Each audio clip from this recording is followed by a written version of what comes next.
Well, hello, everybody.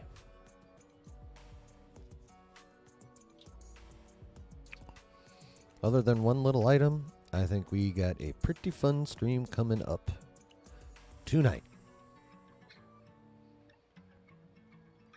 Don't worry, the 30-minute delayed starting time will be addressed after, the intro. As part of the, show notes portion.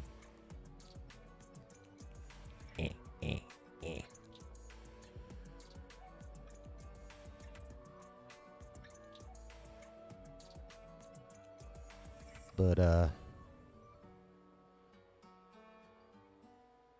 before we get into all that hoo-ha, it is time to do what we do up in here. And that is grab your favorite sip.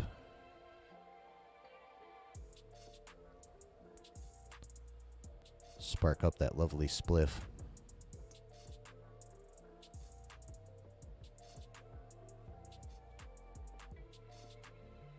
Sit back and relax. Because it's fucking Saturday night. We made it through the week. And now it's time to get nerdy. And the best place to get nerdy on a Saturday night is right here on the Saturday Night Chill.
What is up, everybody? How y'all doing tonight?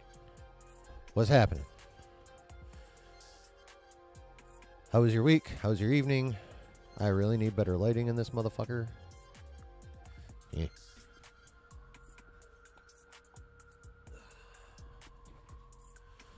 Yeah, I didn't do shit. Oh well. Anyway, how's everyone doing? How was your week? How was your day? How's the last hour or so been?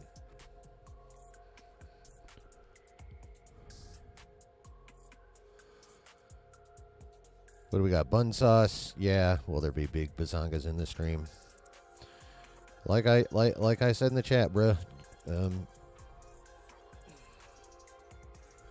Just those'ns. That's all you get. Maybe I'll take my hoodie off and give you a really good jiggle. Maybe not. We'll see. I personally am a little less than my normal chill self today. It's just been a weird day. But now is the fun time. Now is the nerdy time.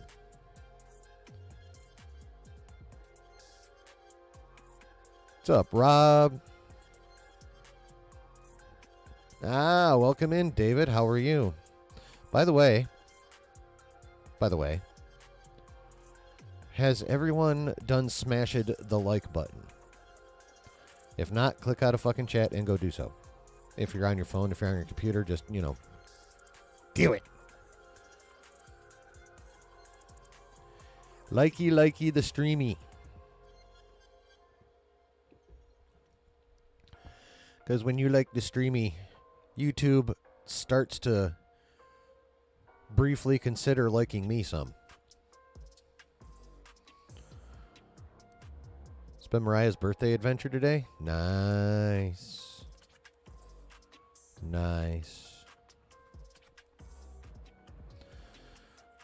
Well, happy birthday, Mer. Love you.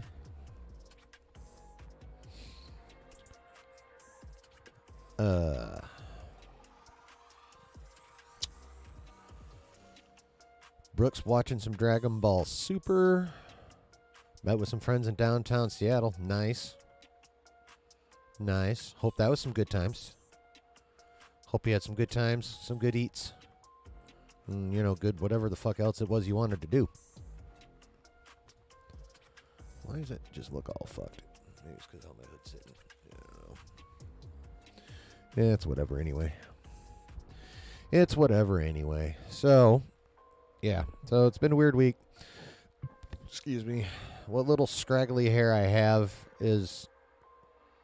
Or what little hair I have is scraggly, I should say. So that's why I'm even wearing a hat. Because it's Chinatown, Seattle. Lots of good food there. Oh, I have no doubt. Considering that's where a shit ton landed back in the day. Like, I've eaten in Little Italy in Manhattan, and that was amazing. And to eat in a Chinatown on the West Coast like Seattle or Frisco or something, oh my God, I want to so bad. I love food. Well, I love good food. And like, that level of Chinese would be, So, what's up, Saber Smith? Oh, kiddo's testing you, huh? Yeah. I mean, I personally don't have any youngsters, but as we are still currently staying with Heather, the wife's daughter, it also means grandson. And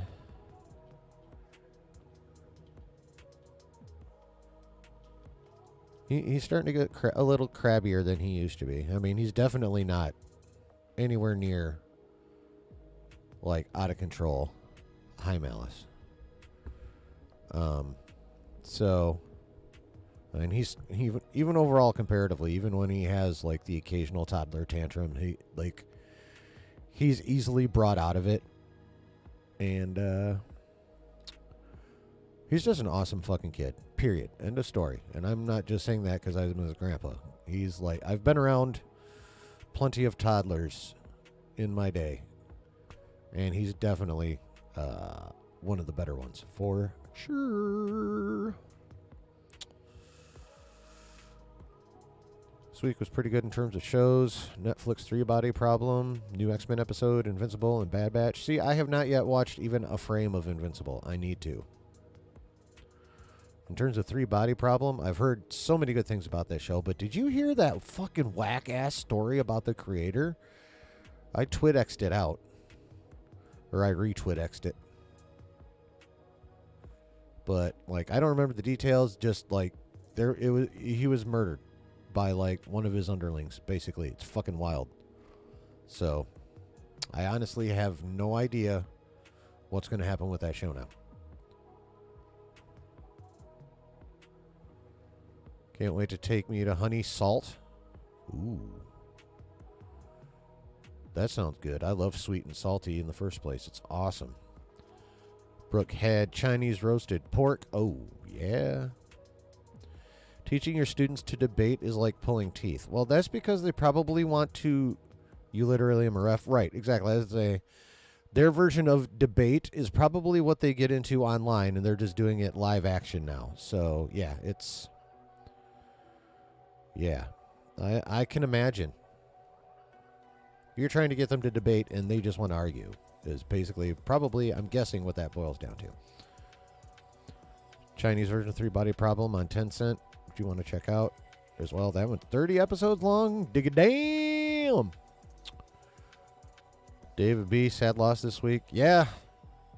Fucking legend. Louis Gossett Jr., bruh. I'd actually, like, I was, you know... Obviously found that to be bad news when it happened. I also kind of forgot because, like I said, this week's been kind of wild. So,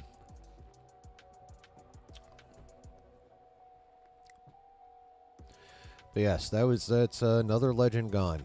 And Twitappear, we Gen Xers, it's now our turn to go through what we watched our parents go through with like all their favorites from like the 50s and 40s and 50s and 60s.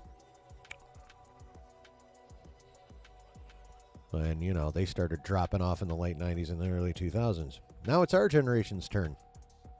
All the people we loved when we were kids are now fucking old. And, well, that's happening.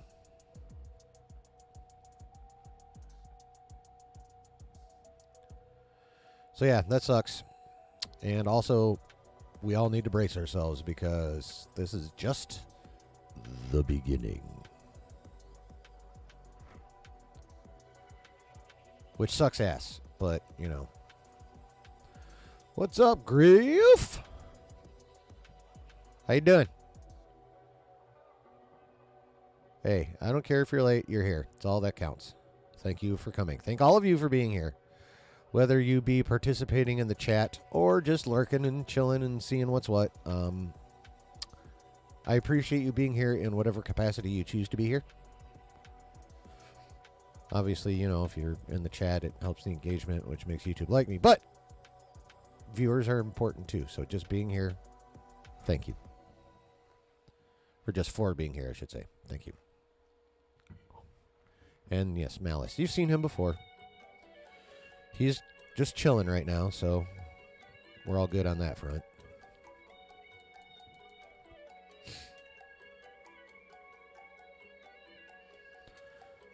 So, yeah, we haven't even really got started yet, Griff. Just doing the usual opening bullshit and getting caught up with each other. Honey Salt is so good, in all caps, Rob says. Well, you've been a food snob much longer than I've even been, like, trying to learn about food. So if you say it's that fucking good, I am already drooling.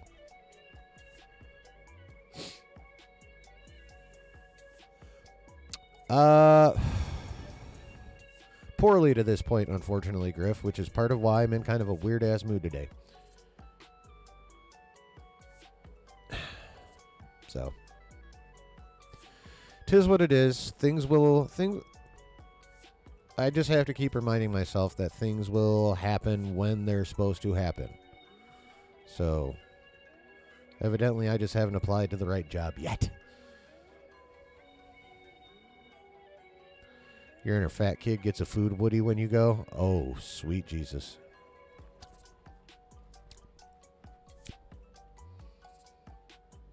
Yeah, definitely got to go there next time I'm out there. For sure.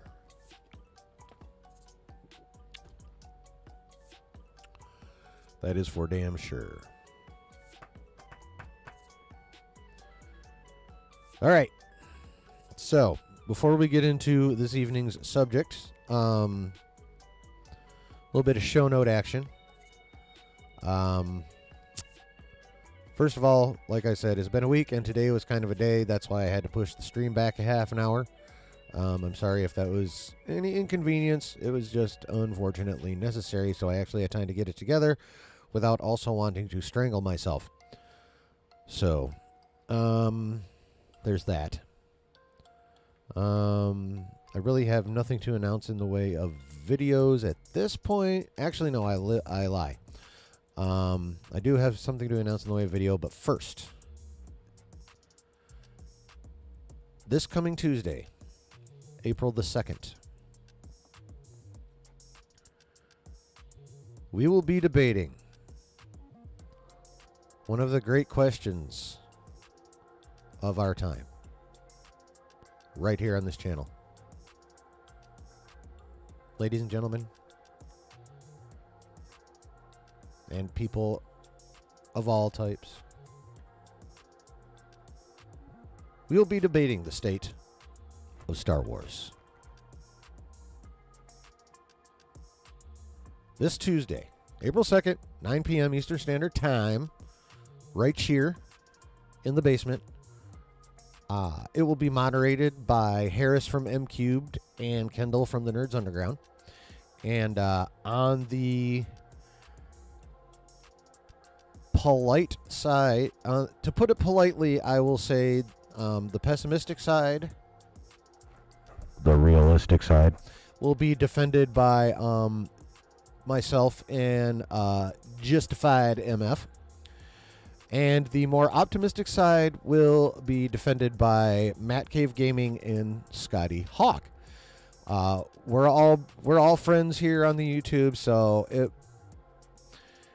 if you're looking for drama, you're not gonna get it. Well, I'll just lay that out right now. Like, we're all YouTube bros. It's not gonna be like a regular internet debate, like what you see on like the Gram or Facebook or the TwitX or whatever. So if you're looking for that kind of shit, not happening. So there's that, but it will be super fun. It'll be fun to see what y'all think as we go along in the chat. So I hope y'all come. Let everybody you know about it, because it's going to be a hoot. I think you guys are going to enjoy it. I know all the participants are going to enjoy it. So yeah, mommy's here, buddy. He was just chilling. You walked in. He sat right up. Right here. Say hi to the people that watch me, bud. Oh, you're out of here. Mommy. He is mommy's boy. Smudge is my boy. Malice is mommy's boy. That is the way it is. And that's okay. Please, no drama. You'll be there. Yeah, no. There will not be any drama. I have been cogitating on how to keep it as drama-free as possible for like ever since we even started talking about putting this together. So it will be well managed. It will be well managed. Faux show. And also, in light of that, I will hopefully should be putting out a kind of promotional video that I'll drop here on the channel. So when I drop that, if you guys would be kind enough to share the ever-loving shit out of that, that would be most highly appreciated by everyone involved. So, yeah. So yeah, outside of that, that's pretty much it for show notes. Is there anything, pseudo-ish, channel-ish, related-ish that you guys have any thoughts on or questions on or what have you? Because if not, we're going to get in to the actual business of the stream. What? Oh.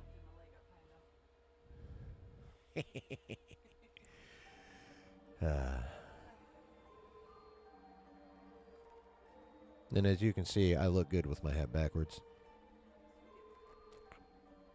Of course, it also helps that it's solid black, so.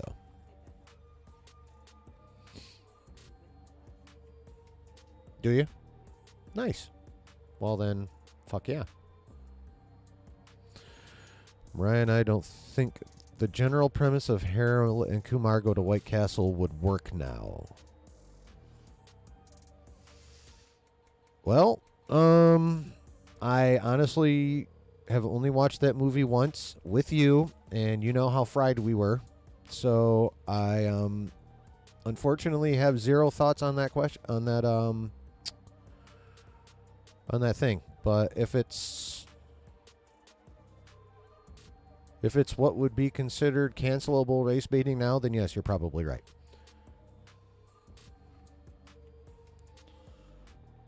Brooke says, excited for the topic of the stream. I'm really loving the X-Men 97 episodes. To be honest, really love the 92 series. Hell yeah.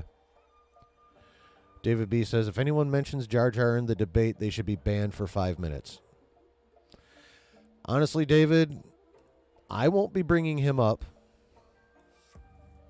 But I don't see how someone won't, unfortunately.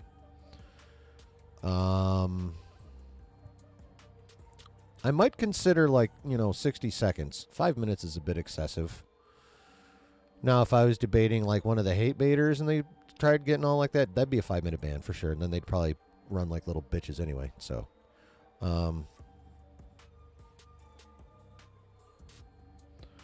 thinking more that today's stoners use DoorDash, they'd never have left the apartment. True. Very true. Well, you just kind of, well, then, we'll just fix that. It's Harold and Kumar go door dashing. Problem solved. And trust me, plenty of door dashers are stoned while they're dashing. It is a perfectly valid premise.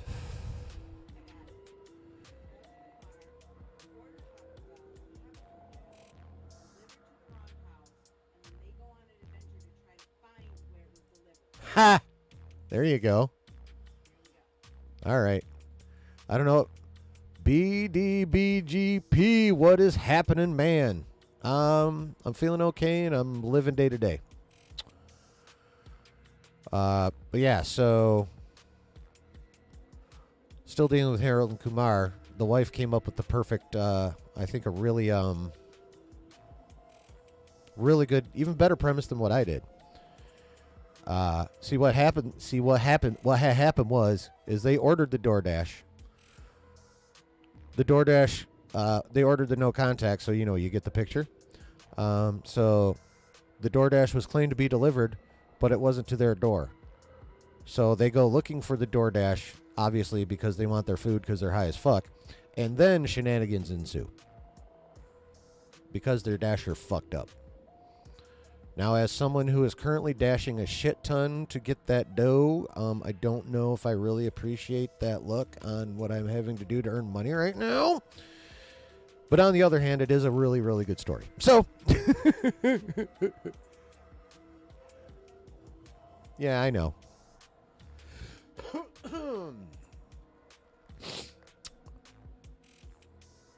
But, yeah, no, yes. Incorporating door dashing into a Harold and Kumar movie would be fucking perfect. Brooke watched Don 1 and 2 last weekend. Good Bollywood films starring Shah Rukh Khan. I've heard of him. I follow enough people that talk about movies that are not just in the nerdy movie stuff to where I've heard that name. So that's cool. Rob says, also, they started with a 1/4 ounce of weed. What little babies they are. Jesus. Yeah. A fucking quarter. I remember when that was a lot to me. That was a long fucking time ago. Is it okay to bring up Keller and Beck? Yes. I don't have a problem with Ahmed Best. I never had a problem with Ahmed Best. I fucking hate the character of Jar Jar Binks. But yeah, no, I actually would not mind seeing more of Keller and Beck and Grogu's journey together. Especially if it lasted for a hot minute, you know? I wouldn't mind seeing those two up to a couple adventures. Rob says, Mama. Rob says, we could always jump to the Friday trilogy. We could. All right.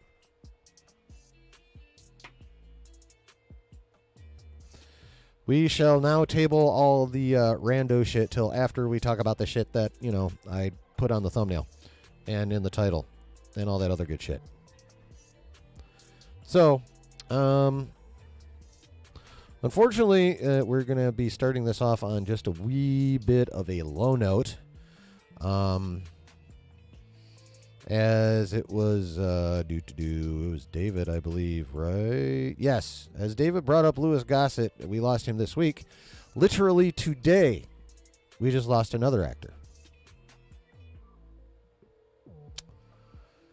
Chance Perdomo, lately of Gen V, the Magneto, the kid with the Magneto powers, has sadly passed away at the age of 27 in a motorcycle accident. Later on, I think it came out that it was a solo motorcycle accident. No other vehicles or anything were involved. From that, I can only speculate. He was going too fast for whatever the road conditions were at that point in time. And, yeah, then that. So, Sabersmith, I was just going to say that about Beck and Grogu. Yeah. Oh, that's why you hang out with me, because, you know, we think about this. This is we all think about that same nerdy shit. Griff said, when I saw this, I didn't believe it. Brooke says, very tragic. Rest in peace. It is super tragic. It is tragic for him. It is tragic for his family. It is tragic for his coworkers on Gen V.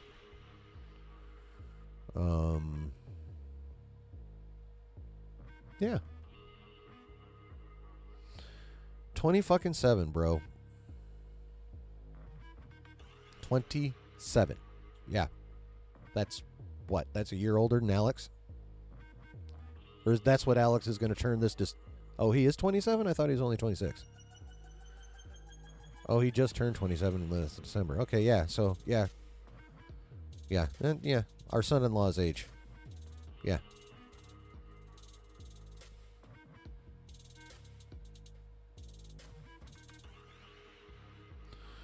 Rob says, my drafting manager had a solo motorcycle accident 2 years ago. He had to choose between ditching and maybe dying and absolutely going to die. Scary shit. Yeah. Yeah, there was a time I was going to ride me some... I wanted a motorcycle, like, badly. And then this is when I was working at Capital Tire. Actually, not too long after I started in the Ferndale location. But, yeah, I was on my way back from a route, and over in the far left lane, I heard like a squeal, and I saw a motorcycle start to lose it. And the motorcycle went down. The person driving the motorcycle just went skidding off on his back. But his passenger, the motorcycle actually rolled directly over her head. So, you know, I stopped because I know basic first aid. So, you know, I stopped, pulled over, went over to see if I could do anything, and no. No, there is nothing, literally nothing anyone could do. She bled out right there in front of us and was pronounced on the scene. So that right after that is when my enthusiasm for buying and riding a motorcycle went swirling. So, yeah, it's a bummer.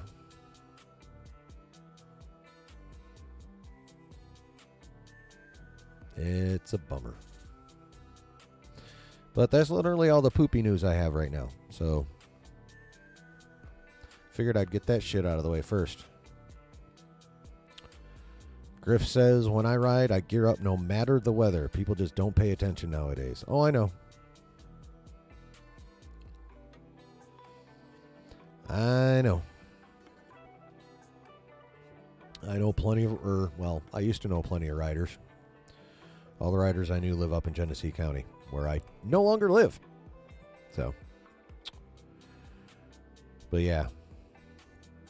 I mean, that's, if I actually did still want to ride, that's how I would do it too, Griff. Like, you know, I like what I have where it's at on me. You know, I'm not trying to leave bits of it on the pavement or,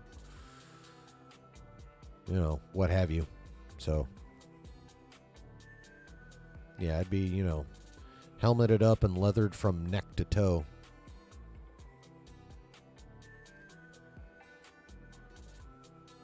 For cheesy.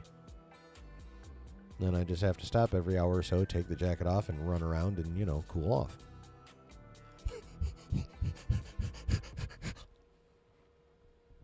Not a big deal.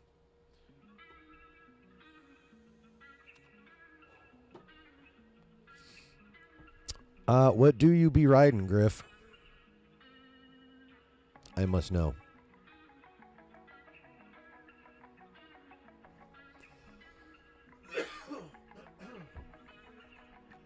Excuse me.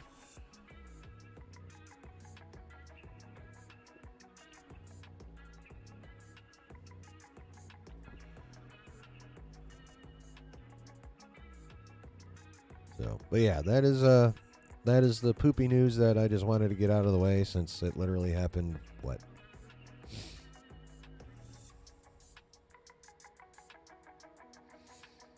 Yeah, it was posted 4 hours ago.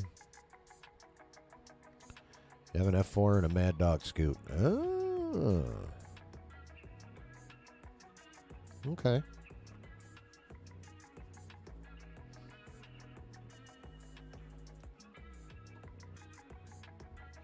Cool. All right. For our next subject. I don't know if you guys have been paying attention. I imagine you probably have. But it should not be at this point news that Spider-Man 4 has been a contentious subject as of late between Marvel Studios and Sony.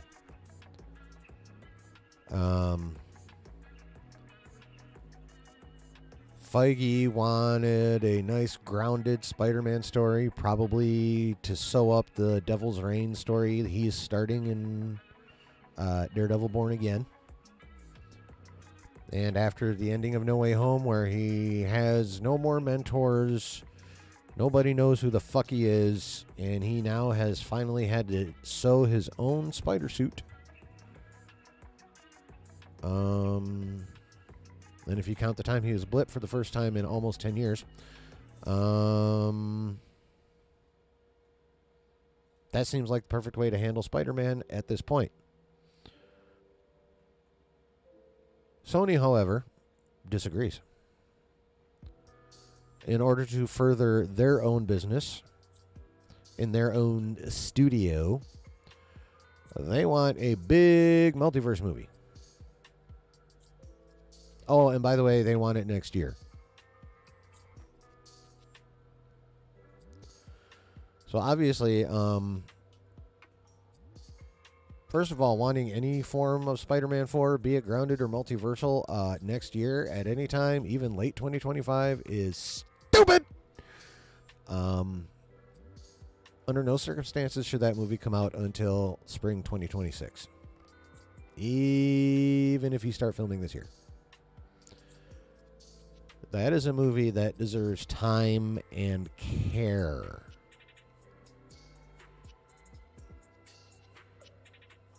Now, as for the grounded versus multiversal, I want grounded.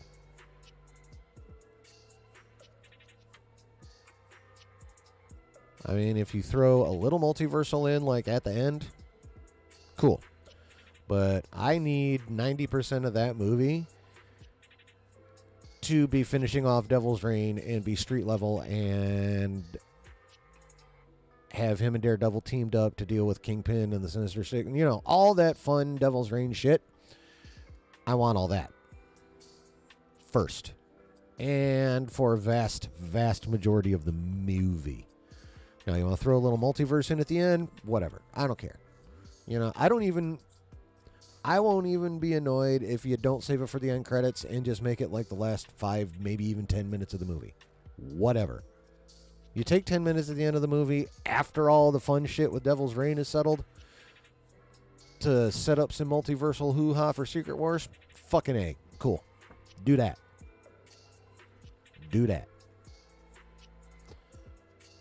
That I would be fine with. Now, some more recent reports. It would seem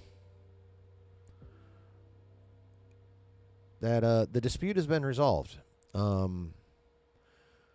I can't recall his name, but the guy that directed the first 3 Holland movies, Homecoming, Far From Home, No Way Home, he gone. They ain't bringing him back.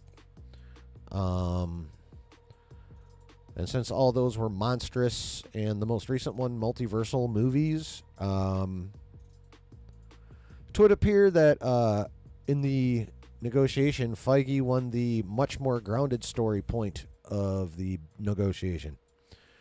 And how many more times can I say negotiation unnecessarily in the same sentence? Negotiation, negotiation, negotiation. Now, reports have also come out that Spider-Man 4 will be filming, or I should say begin filming,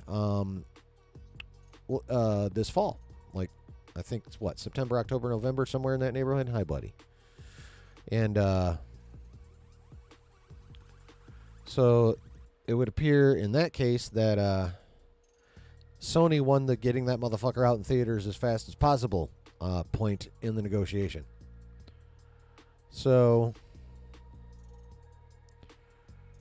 while I really don't like the fact that it's going to come out probably, you know, November, December 2025,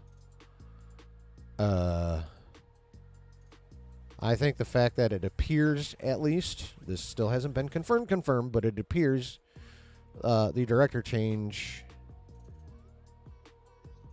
means that it's going to be a much more grounded, not necessarily, you know, it'll be an awesome grounded story, but not necessarily a huge movie, you know? So, yes. Hello, sir. So if it's much smaller, god damn, big motherfucker. So if it's much smaller, then I suppose it matters a little bit less if it comes out more quickly. If Sony had won the whole thing and got a huge movie coming out fast, that probably would have been a disaster. So, I think on the whole, if you're on the side of a much more grounded movie, but like me also don't mind a little multiverse thrown at the end, I think we're gonna be happy. I think we're gonna be pleased with what we get. Anybody else might not be, but again, we'll see. Because while it's not the old director, they still haven't hired a fucking director yet. So there's that.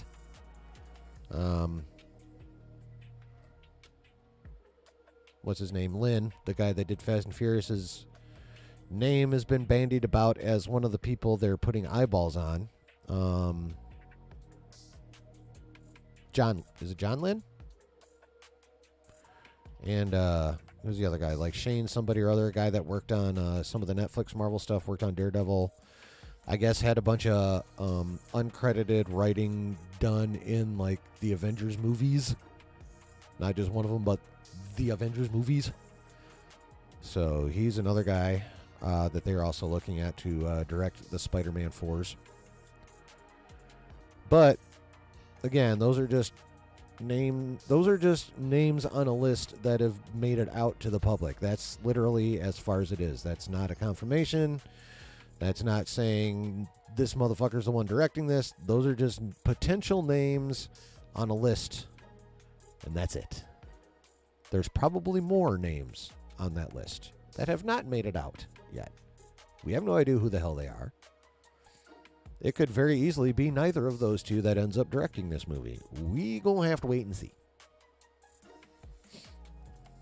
Brooks says, yeah, so much controversy around Spider-Man 4. I want it to be mostly grounded, maybe with some multiversal-based post-credits. I love Spider-Man No Way Home for what it's worth. Oh, no Way Home was badass. But you don't need to be redoing it every fucking Spider-Man movie. You know? I mean, I understand I understand Sony's thought process. They're just not taking that process as far as it needs to go.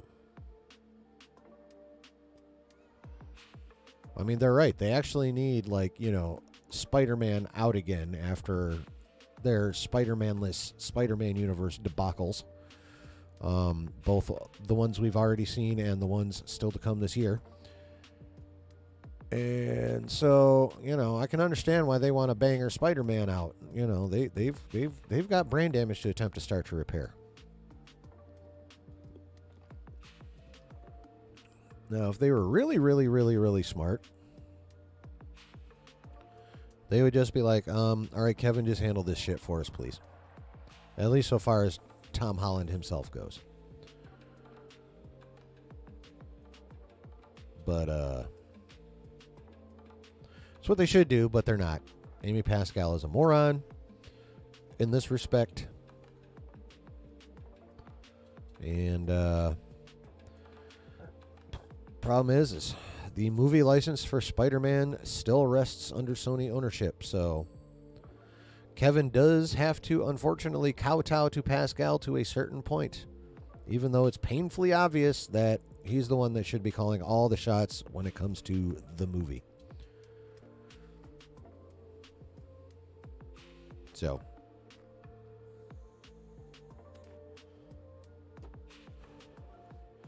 that is where we stand right now. I know Josh from the Den of Nerds put out a big old rumor video, but, if you guys want to see what kind of fun stuff he came up with, obviously, you should check that out. I did. It was a fun video.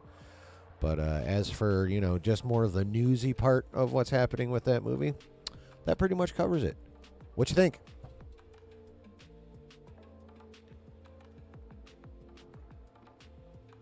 What do you think about these latest, not earth-shattering developments, but, this latest bit of news that allows us to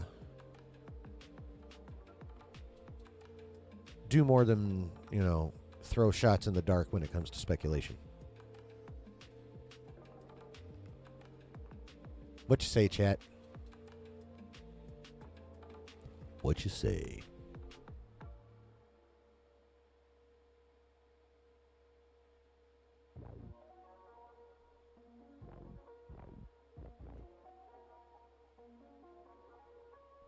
What song is playing? Damn you. Motherfucker!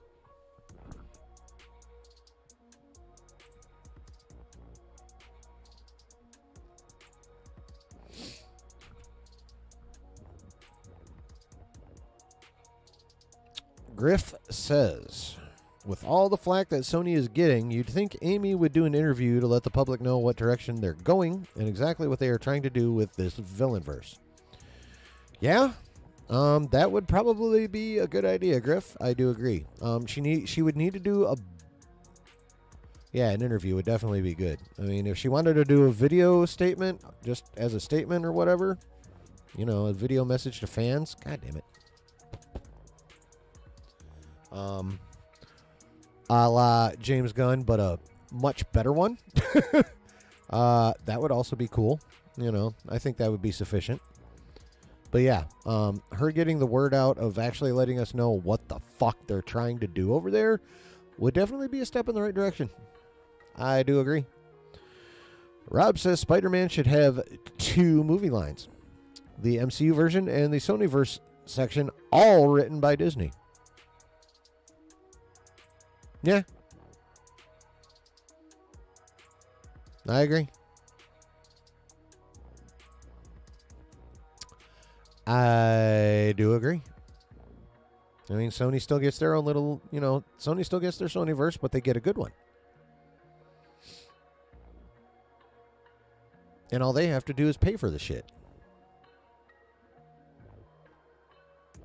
It's a fucking win-win in my eyes.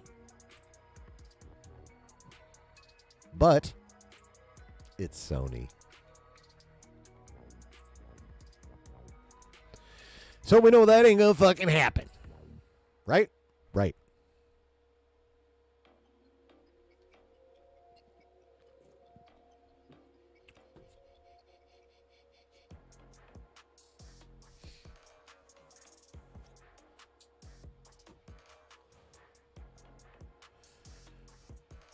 Any more thoughts, chat?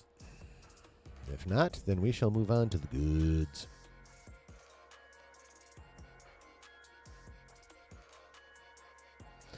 We shall move on to the goods.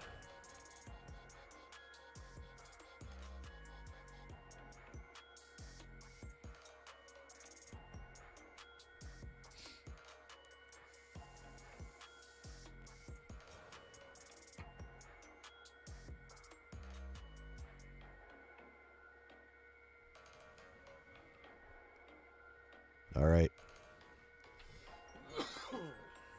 Excuse me. All right. To the fun shit. To the fun shit.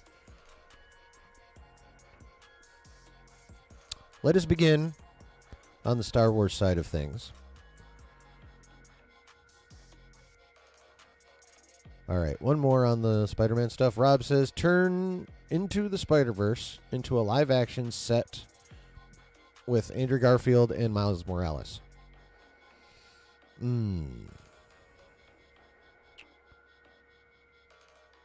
Hashtag fuck Sony until Beyond comes out. Justin coming in hot. What's up, my guy? What is up, my guy? Justified MF. I know those are your actual government name initials, but coming in like that, it's Justified motherfucker tonight. Anyways, hi everyone, he says. What's happening, man? Class, everyone say hi to Justin.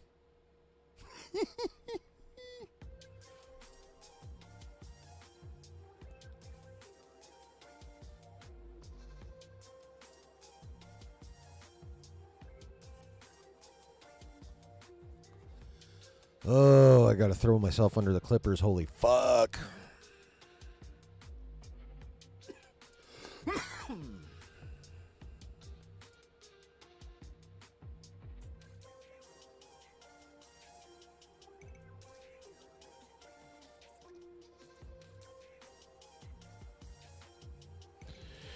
Okay.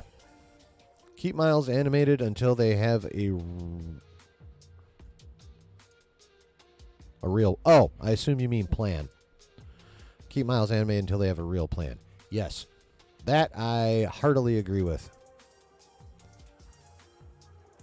Yeah. I don't want to see Miles in live action until, like, Sony gives us an inkling of their plans, or we find out that he's coming into live action, but under a Kevin Feige-led Spider-Man movie. I would be okay with that. But if Sony wants to bring him in live action and do it them damn selves, oh, hell no. You leave his ass animated.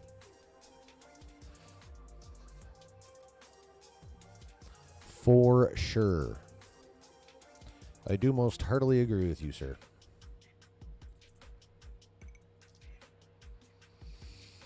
Oh, and by the way, as now we have a new arrival, are there any new arrivals out there lurking, just hanging out, electing not to type, which is totally fine, please hit that like button. I mean, fuck it. Subscribe and hit the notification bell, too. As you can see so far, we have fucking fun up in this bitch. Become a subscriber. Enjoy more of the fun. Hit the notification bell so you know when the fun's coming. And, of course, like the stream. Please and thank you. Yard work. Did you have a nice day where you live, Griff? Because it was rainy and dreary here in southwestern Wayne County, Michigan today.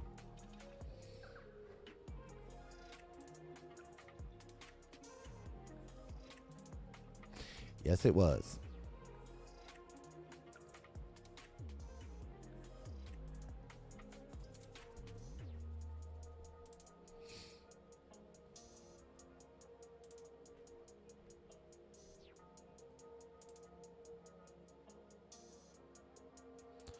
Right. Okay. Let us begin with the Bad Batch. It was beautiful in North Carolina today. Nice. I actually lived in North Carolina for a few months. Where was it? Burlington, I think it was. It was cool. They had a sleet storm one night, and the entire fucking town shut down. Like, my work called me, and it was like, don't bother coming in. I was like, okay. I'm like, well, fuck this shit. I'm gonna go rent my ass a movie since I don't have to work tonight. Just, I'm not going to bed. I can keep my hours. I was working third shift at this time. So, I hop in the ride and start, headed for the movie stow. And I'm literally the only one on the road. Like, the only one. No county vehicles of any kind. No salt trucks, no cops. Nothing. I am the only thing moving in this fucking town that I can see. And it was just... Oh, that's an hour from you? Nice. And like I said, it was just, for me, only having been there a month from Lake Michigan. Not Lake Michigan, but Michigan. And,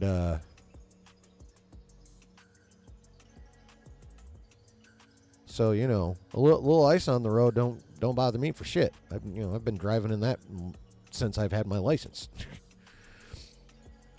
So I'm driving around, and I'm like, this is fucking wild. And, get to the movie store, and of course, they're fucking closed too. The entire damn town was dark.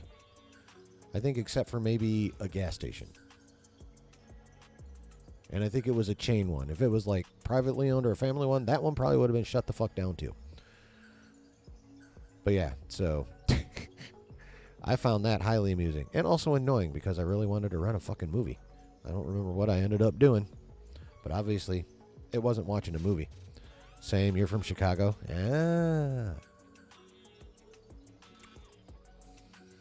Well, I say this with, all respect to you as a person and, as in gratitude for, you being a member of my community. Fuck all your teams.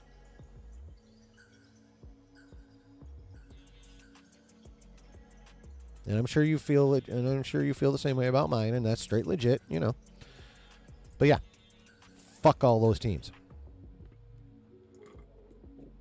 So, Brooke says, I did watch the end of the Spider-Verse short. It was all right, I guess. Just said, yeah, it's not bad. Just like, why? Yeah. Yeah, I have not actually watched the Spider-Verse short. I hear it is set between Into and Across. You want the lines to go since you didn't? Yeah.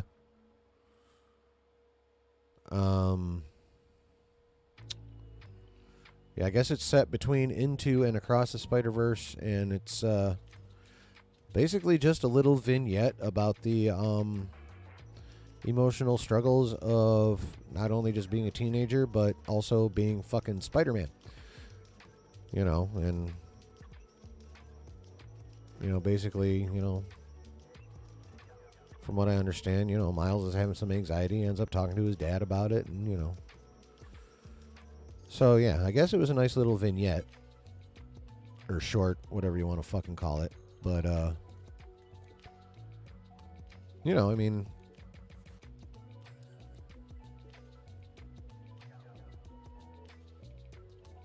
as someone who has some mental health issues, I am all for reminding people about the importance of mental health. And I'm all for using popular characters to do so. But if you're going to give us a taste of some Spider-Verse, especially after the next one was supposed to come out, what, this week? Sorry to bring it up, Justin, but especially, yeah, we get a 7-minute short the week we were supposed to get the whole goddamn next movie. So if you're going to give us a taste to get us through, while that is an amazing message and definitely very pertinent to these times, and myself, literally, that's not really what I would have put out to tide us over.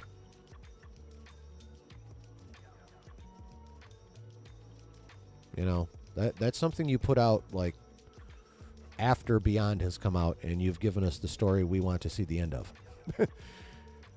So, I mean, in terms of subject matter, fuck yeah. In terms of timing, no. If you wanted to give us a taste, where is this short? I think it's on Marvel's YouTube channel.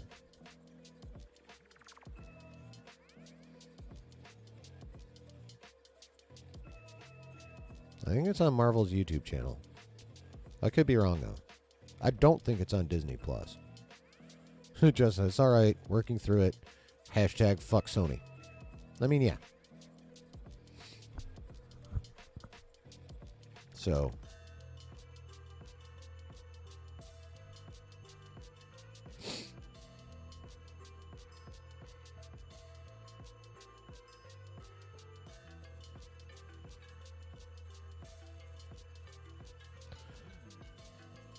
So that's kind of how I feel about that sight unseen. But I don't really think my opinion would change after watching it.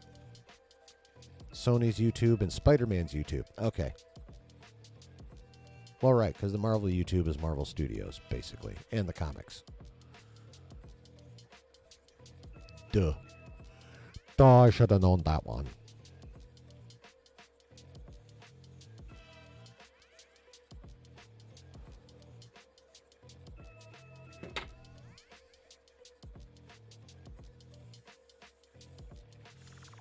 All right, folks. Well,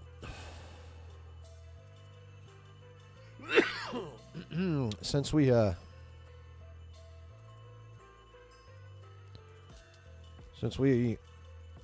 I allowed us to get sidetracked into some Spider-Verse talk, I'm gonna have to take a wee bit of a break before we get into the Bad Batch and X-Men '97. The next thing definitely being the Bad Batch.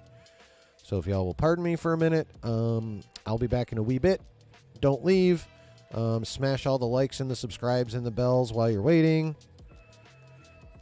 On the other hand, Justin says some Fire Spider-Man comics came out. Yes, as I understand, as much as Josh has been gushing over those, yeah, that new Ultimate Spider-Man run is evidently some seriously awesome shit. So that's cool. But yeah, so bear with me a couple minutes. Don't take off. Hit all the buttons while you're waiting. Watching it now, so shut up. Dude, this is my stream. You shut up. Griff says I need to grab a brew myself. All right. Be back in a wee bit, folks. Please don't leave. And hit all the buttons. Damn it. I said click.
We're back, baby. Prez is up in here now. What up, man? Did you hit like on the way in? You know the rules. Ooh, looks like we got a couple new viewers up in here. Well, first of all, welcome. Thank you for joining. You got here just in time for the most fun part of the stream. I'll tell you that right now. So, again, thank you for joining. Pretty please hit the like button. And, give it a couple minutes. And then once you see how much fun we have here, may as well hit that subscribe button and the notification bell while you're at it. I would greatly appreciate it. Because I'm trying to build a fun, nice little community where, we can express ourselves as adults and have a lot of fucking fun. Yeah. All right.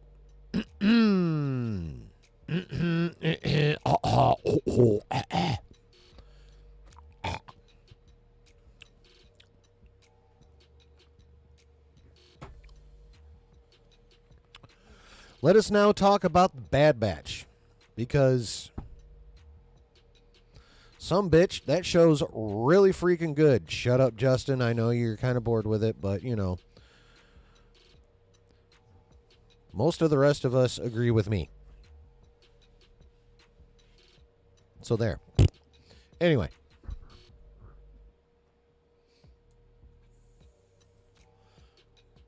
This week, we had a special guest star, as they would say in the TV business. Or as we now call it, we had a cameo. Guess that was mental health based, but it seemed he was getting Spider-Verse visions. Yeah, that was those are what was triggering his anxiety.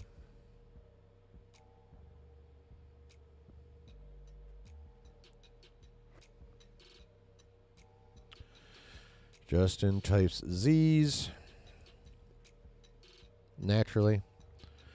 Well, I know you're probably attempting to shoot people while listening, so while I'm talking about the Bad Batch, you keep on missing your shots, and then start paying attention again when we talk about X-Men.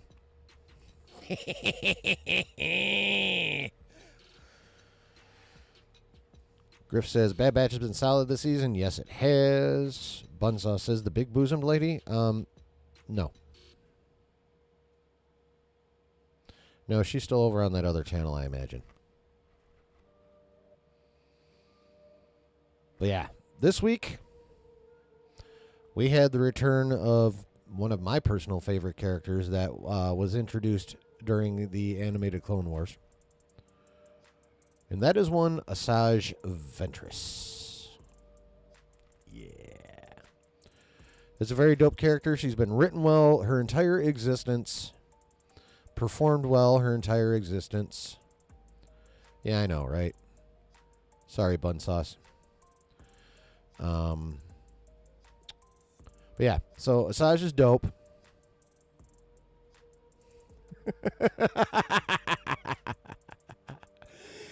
Yeah, maybe a little. No, you weren't here for I'm kind of in a weird ass mood today, so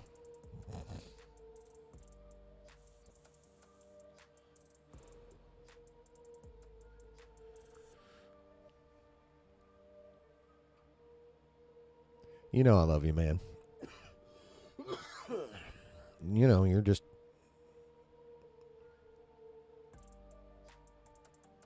dead wrong about Bad Batch. That's all. No. I mean, I can understand if some people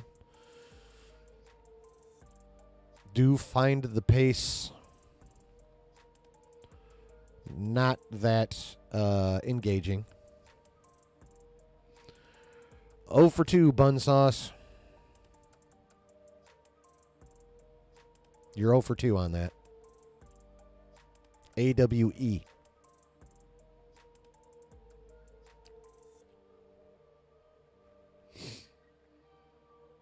But, yeah, so we got Asajj. Just the fact that she was there was, to me, dope. I have to read Dark Disciple. Well, yeah, I hear that is actually a really good book. That is a Disney canon book, though, correct? It's the same thing, but I do want to see this last episode. It is good. I do admit, I can understand people who have issues with the pacing because they are literally giving us one story milestone per episode. I personally find I personally would find that annoying, except they are doing it. That is Disney canon. Okay, I thought so. I probably would also find that annoying, except I find the characters in the story so engaging that I don't fucking care. I don't like Karen Asajj. I like the Asajj. I love Asajj Ventress. Just as a quick side note, I watched the Tartakovsky Clone Wars last night, like all of it. Oh, I love that shit. I just love how OP everybody is. It's just fucking amazing. Anyway, including Ms. Ventress. But so I love it. Now, I'm glad you brought that up, Griff, because there are people out there who have their draws in a bunch and have sore booty holes because at the end of Dark Disciple, supposedly Count Dooku cooked Asajj with some fucking strong-ass force lightning.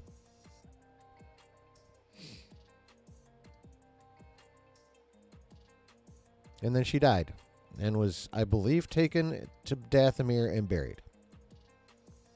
Someone correct me if I'm wrong, but I believe that's the case. So, of course, when she popped up in the trailer, all the fans of all the Disney canon were like, what the crap? She's supposed to be dead. Dave is being an asshole again. He's retconning books again.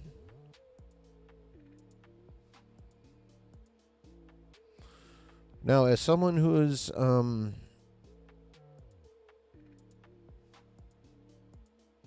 a fan of only a limited amount of what Disney has done, straight up cooked. Okay, nice. Working on that myself.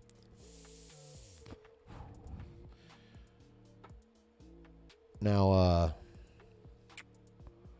again, as a fan of not much of what Disney has done in terms of Star Wars,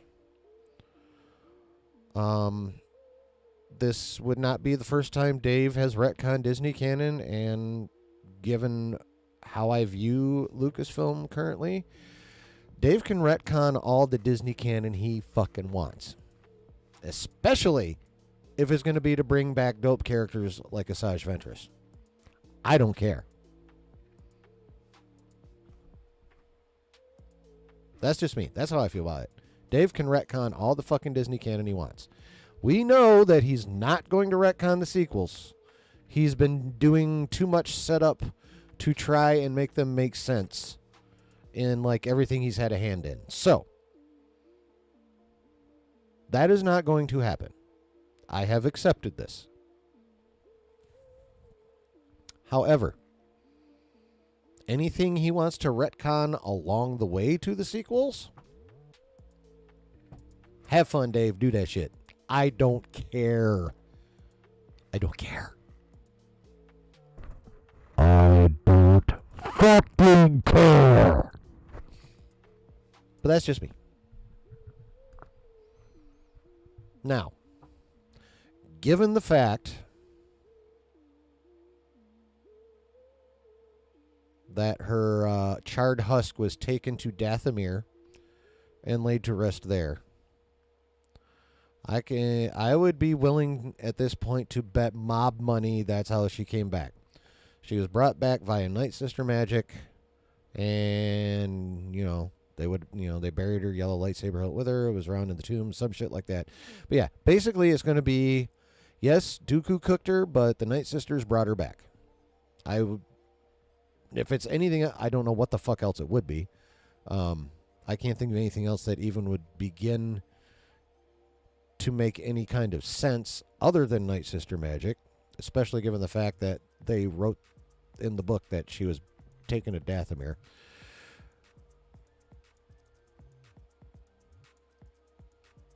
I wonder if Dave had any hand in that being part of the novel, her being taken to Dathomir. Maybe he already knew he wanted to bring her back when he heard that they were killing her in the book. Hmm.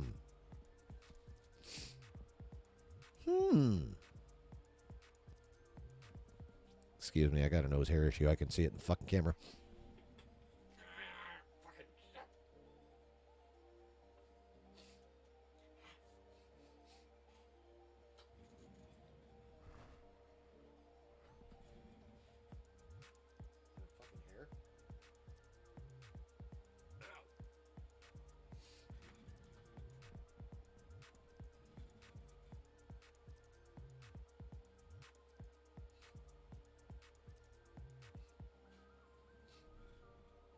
Cool. All right. So, yeah, I don't see any other explanation for her being able to appear in that Bad Batch episode other than Night Sisters, for whatever reason, resurrected her. They can figure out whatever the reason is. I don't care. So, it could very easily not be a retcon. But if it is, again, I don't fucking care.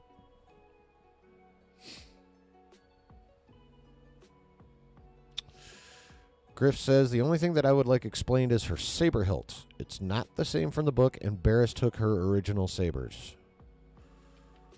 She did not have it wasn't a hook-handled hilt in the book. I fucking love the hook-handle saber hilts. Oh, they're so awesome. I loved it when I first saw it in Dooku's hand in Attack of the Clones. When I read the Bane trilogy and found out he used that, I was like, fucking A, dope. I love the aesthetic of the hilt. I love the way it changes how, like, just in general, the angles of the blade in both attack and defense it does, so. Yeah. Know what? I already forgot what I asked.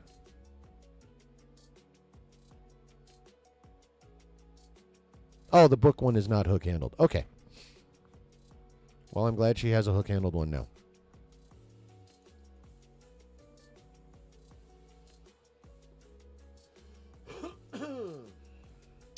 They give yellow sabers to everyone these days, huh? Justin says.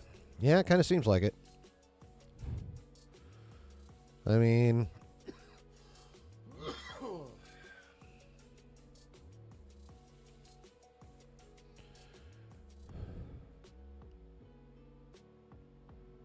She had a...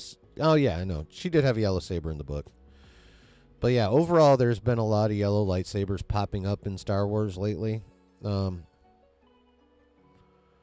That's not something I really give too much of a crap about, honestly. I don't care much. I find it mildly annoying. But I don't think it's, like, out of control either. So it's not, that's, I mean, I see a yellow saber, I'm like, yeah, whatever. You know, if I see too much more, then it'll be like, what the fuck are you doing? Can we not just, you know, green, blue, red, pretty please? Green, blue, red. And by the way, no one but Mace should have purple, so that's one thing I'm already going to be annoyed about the Acolyte. That one, the one character having a light whip, that's cool. I like the idea of a light whip instead of a lightsaber. But nobody but Mace should ever have a purple blade of any sort at all. So I'm already annoyed about that. But yeah. Yeah, the proliferation of yellow sabers has not yet gotten to the point where I'm like, ugh. I'm just like, come on. Justin says, I don't care either. I just think it's kind of funny. It's everywhere. Yeah. Not ha-ha funny, but funny. I feel you.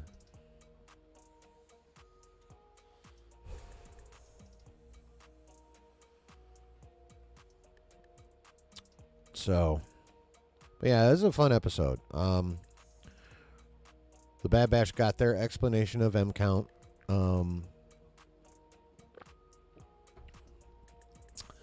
I need to rewatch the episode because at the end of the episode, I was under the impression that Omega's midichlorian count wasn't anything impressive. I still think it's her ability to be a conduit for midichlorians without losing any is what makes her special, rather than her having a shit ton of them. But I've seen quite a few people talking like she does have a high midichlorian count. I don't think that was established.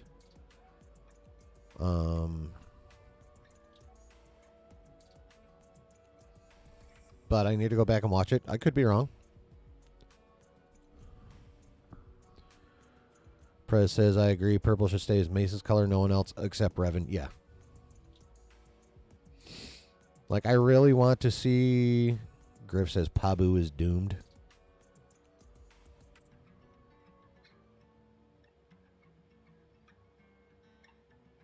I'm drawing a blank on Pabu. Do you mean Babu? You probably mean Pabu. You're gonna have to trigger my brain cells on who Pabu is, Griff. Pretty please and thank you. I'm gonna need help on that one. But so yeah, I gotta rewatch that because a lot of people seem to think that that episode established that she does have a shit ton of midichlorians. Unless I missed something or misunderstood something, I didn't get that. I got that, What's up, Quest? Welcome in, man. Oh, that's right. That is the name of the planet we were staying. Yeah, they're fucked. I would not be surprised if the beginning of the next episode starts off with them evacuating that motherfucker. Not just them taking off, but them being like, the Empire will probably end up making their way here eventually, and they will not be polite when they get here. Sorry to ruin your paradise, but y'all gotta fucking go. Yeah, I feel like something along those lines is going to happen, Griff. I do agree.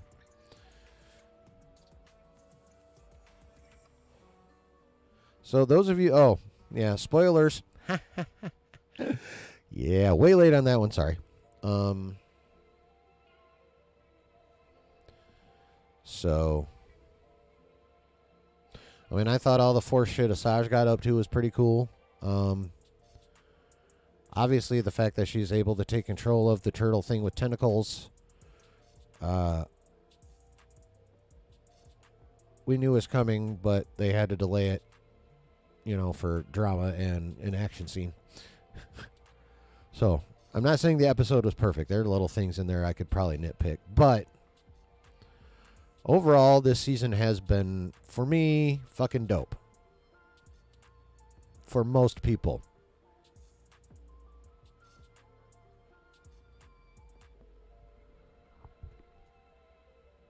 Most people. It's been fucking dope.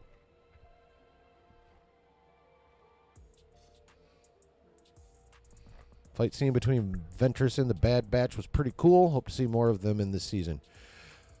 Yeah, I would definitely like to see more Ventress versus, just fucking up anybody, honestly. I'm down to see Ventress fucking up people. I really hope that she ends up being part of that final battle we all know is coming at Mount Tantus.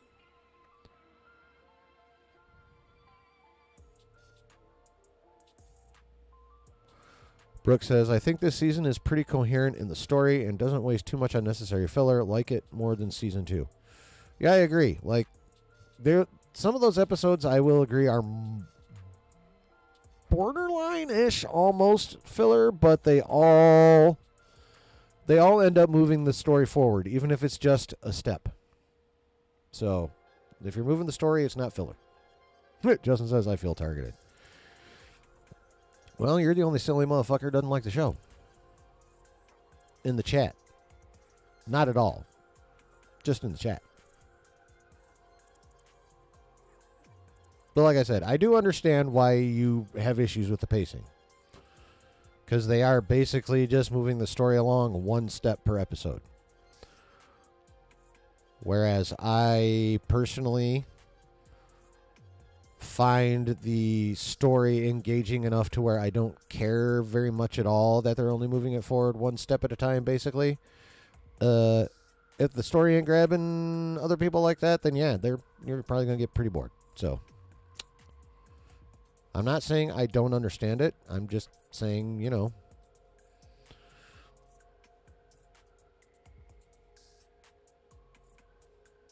I disagree. Because I'm right.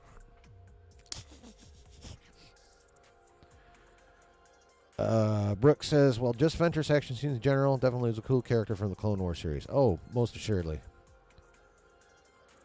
Prez says, how old should Mando be right now in the Bad Batch timeline? Would love to an animated Mando cameo one day. All right, let me think. Bad Batch. Well, the show started literally right as Order 66 was happening. I believe it's...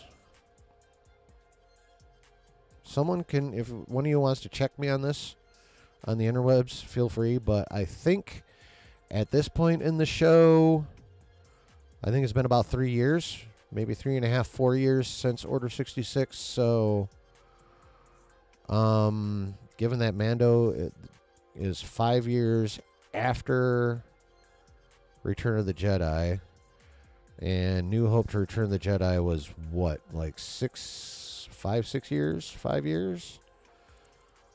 So that takes his age back 10 years. And that's back another 15 years. So,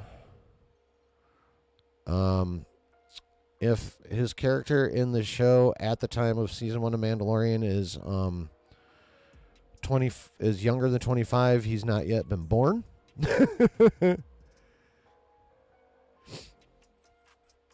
So,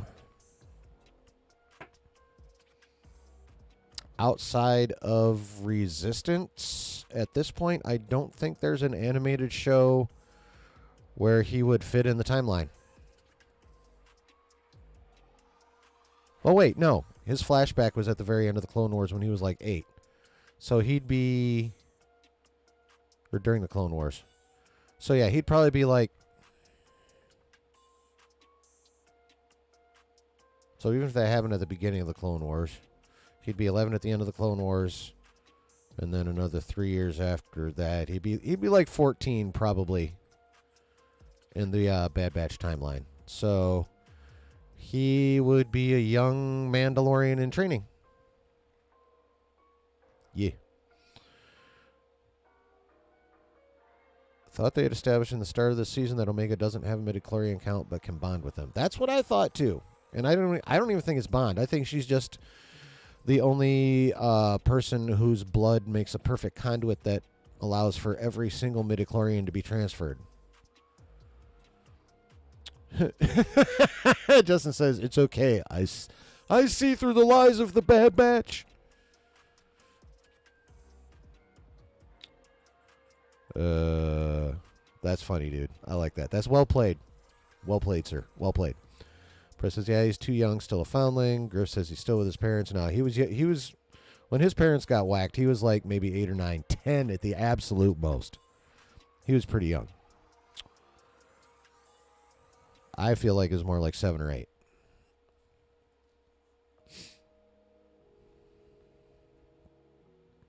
So, Griff says conduit is a perfect word for it. Well, thank you, sir. I do have, even after all the drinking and pot smoking I've done over the years and all the mental trauma, I still have a little bit of my vocabulary left. Not a lot, but a little. Squish my own head. Okay, done with that shit.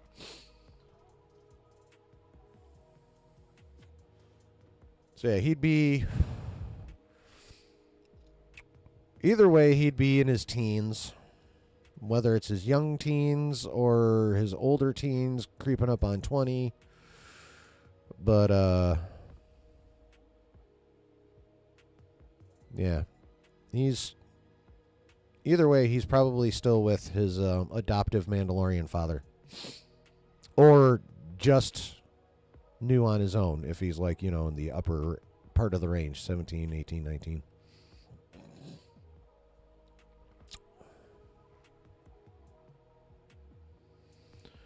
So, but yeah, I thought Asajj was written very well and pretty consistently from the last time we saw her on a screen. And also allowing for what the character went through in the Dark Disciple novel.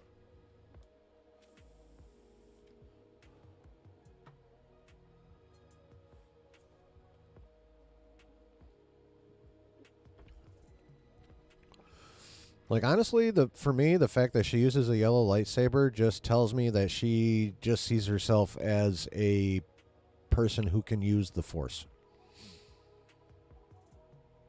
Like, she's not adhering to either of the,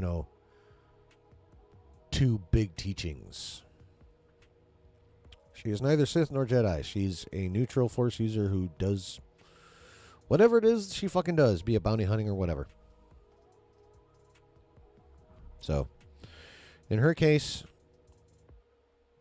a yellow saber is good enough to signify that kind of shit. At least for me. At least for me.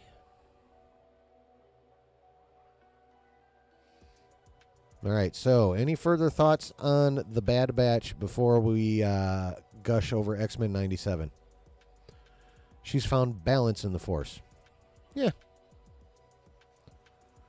Yeah, that sounds... yeah, I do agree, Griff. Brooke says, I think at this point, yeah, Ventress is more neutral in the Force, just focusing on what's best for herself. I mean, that would tend to lean her a little dark side, as the dark side is based on selfishness, but honestly,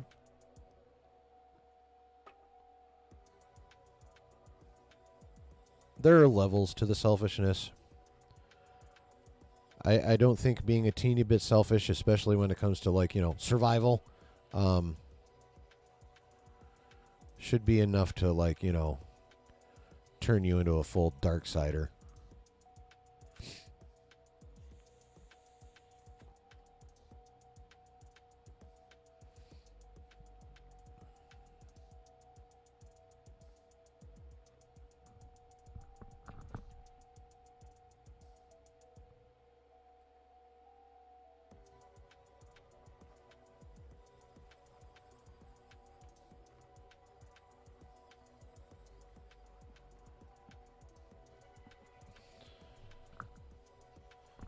Alrighty. Anybody else? Brooke says she was just fed up with the Clone Wars and is wary of things after finding out everyone in the Clone Wars were played as fools. Yes, true. She's seen both sides and would rather not be part of either sect, Griff says. Yeah. Good points all. Good points all.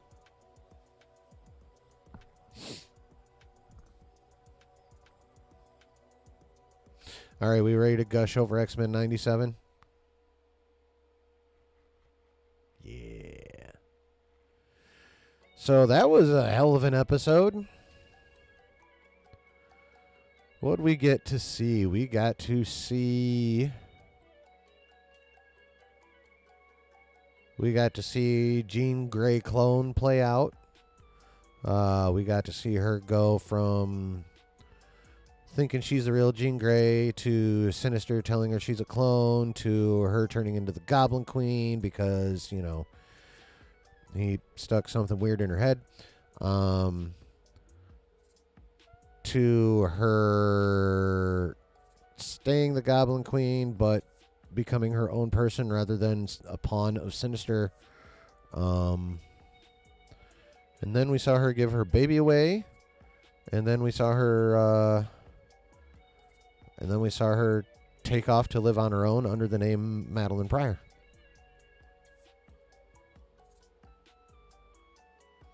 In less than 30 minutes, all that shit happened. That Basic Instinct shot, Griff says. You know, I gotta go back and rewatch the episode, but I assume that's something the Goblin Queen did, and yeah, that wouldn't surprise me. That was a very comic accurate outfit, I must say. Nice crisp animation on that. Those puppies. But, so there was all that. And then, of course, the whole Dante's Inferno experience that everyone got to enjoy, courtesy of the Goblin Queen, before she grabbed young Nathan and took off for Sinister's lair with him. There was some wild, pretty creepy shit in that fucking section of the episode for fucking sure. Brooke says, I'm just loving the animation style of this new X-Men series. Speaking of animation, going to try to watch an animated DC film this week. Animation is just so underrated, in my opinion. Oh, the DC animated universe is awesome. Griff says it was a lot tamer than the comic outfit. Well, yeah. But while being tamer, it still honored the comic outfit. How about that?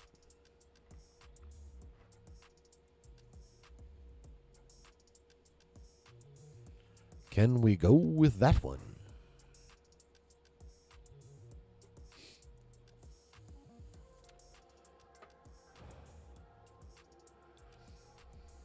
So yeah, there was all kinds of that weird ass fun shit going on. We had that one big old critter that just kind of had his tongue flop out at Beast when the elevator door opened. Had some critter come flying out of the TV at Sunspot, and then it turned into his mom, who then began berating him for being a freak and freaking him all out. And then what else? Oh yeah, Gambit got to see Rogue and Magneto literally melt together. Morph saw some wild shit. I don't remember what else happened, but there was some seriously creepy, seriously wild shit happening in there.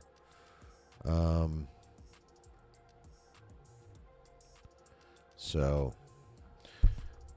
that was all pretty fucking fun, I must say. And then, of course, the action when they finally got around to battling down there in whatever that cave thing was after the floor came out from underneath them.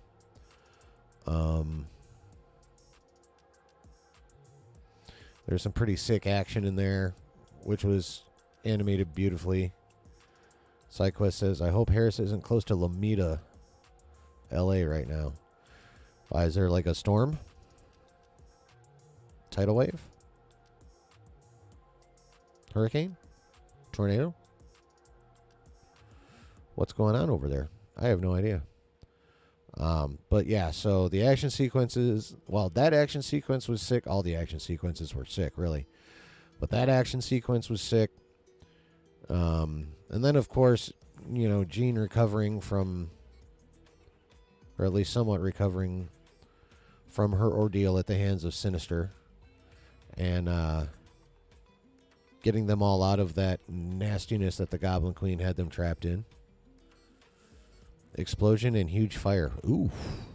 Yikes. That's not good news at all. Yeah, I hope he's not anywhere near there either. And I hope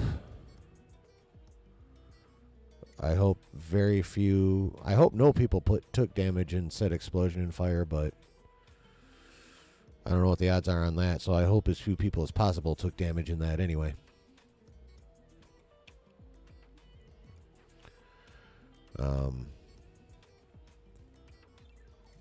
So yeah, Jean handling business there to get them out of that part. And then Scott, Wolverine, and Magneto taking off after the Goblin Queen, going to Sinister's lair. And Morph, with Morph as a guide. And then another awesome fight scene when they get there. Magneto showing the Goblin Queen what's up with metal, and then her reminding him that she has access to more than metal, and then showering him and cutting him up a bit with some glass, and then kicking his ass, basically. She was kicking a lot of asses. Basically, she would have pretty much fucked everyone up if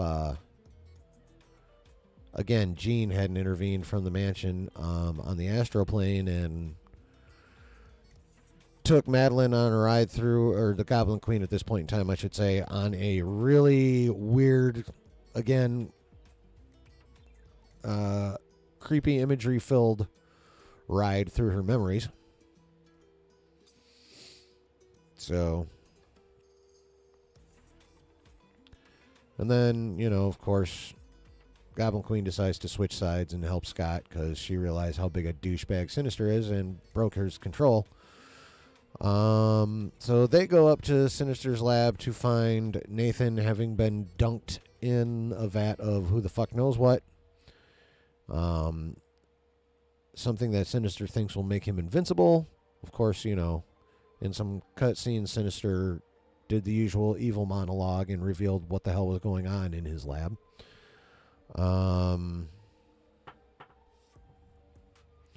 So they go in, bust Nathan out of the thing, and which evidently was a mistake because Sinister was using a techno-organic virus to build up Nathan's immunity to who the fuck knows what, but, and supposedly make him invincible, but they interrupted the process, so the virus is just growing on him now.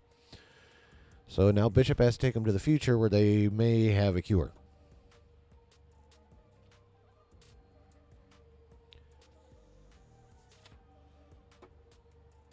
So Sinister takes off, and then the rest of the episode is basically just character drama. Madeline saying for at that point still Goblin Queen / Jean clone saying goodbye to Nathan as Bishop takes him into the future to get help. And then Goblin Queen and Jean having a final conversation. Goblin Queen clone chick finally starts referring to herself as Madeline Pryor. And then at the absolute very end, we get Storm drinking a beer in a Texas bar. And then this Native American chap comes up to her and introduces himself as an old friend of Charles Xavier and calls himself Forge and is like, I can help you get your powers back. Fuck yeah. Now, I may be misremembering the 92 series, but I thought Forge was from Bishop's future. Like, he was the one that built Bishop's time device, so I don't know really what's going on there. I might be misremembering. Maybe one of you can help me out with that. But, yeah, they basically took, what was it, the Inferno run, and crammed it into, like, a 28-minute episode. But they did it well. They hit all the major beats and did it without making any evident sacrifices or any, overt sacrifices that would piss us the fuck off. And brought it to a really satisfying conclusion. So,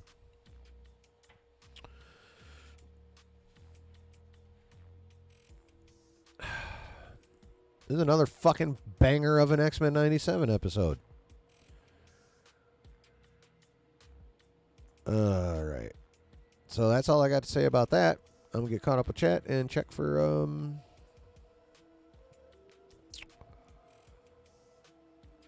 what chat has to say. Brooke says, Mr. Sinister is just so freaking dope as a villain. I really like the origin episode of him from the 92 series. One of my yeah, that was a really good episode.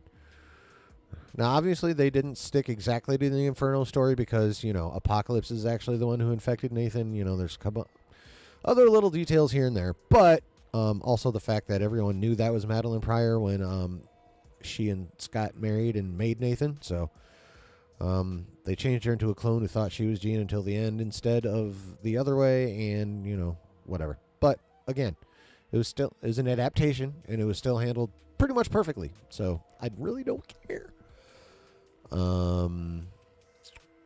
Yeah, the LA shit. Griff says gave me Studio Ghibli vibes. Brooke says Goblin Queen was dope. This X-Men episode felt like a really good anime, to be honest. I've been hearing that a lot, actually. Rob says Forge is from Bishop's future in X-Men 92. An old guy. Oh, okay. He is from Storm's present. They have a relationship. And he helps her get her powers back. and Angel wasn't crucified. Okay? Cool. Thank you for helping me out with that. Appreciate that, good sir. So, all right. So we got Forge and Storm hooking up, possibly on multiple levels.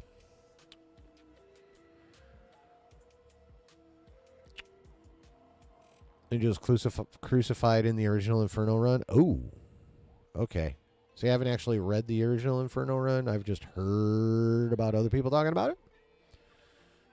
Obviously, I really want to read it now. But that being said, yeah, so, Forge might be helping Storm get her powers back through, his scientific genius and,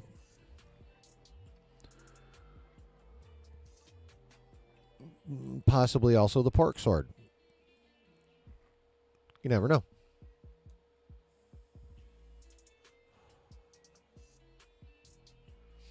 It is how he loses his wings and eventually becomes Archangel. That already happened in X-Men 92. Okay.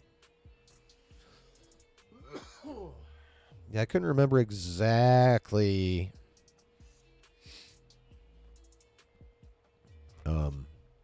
Yeah. And why are people calling him fucking Apocalypse Angel now instead of Archangel? Like, I've been seeing that lately in videos, and it's starting to get on my goddamn nerves. Has, like, Marvel Comics, like, changed that recently?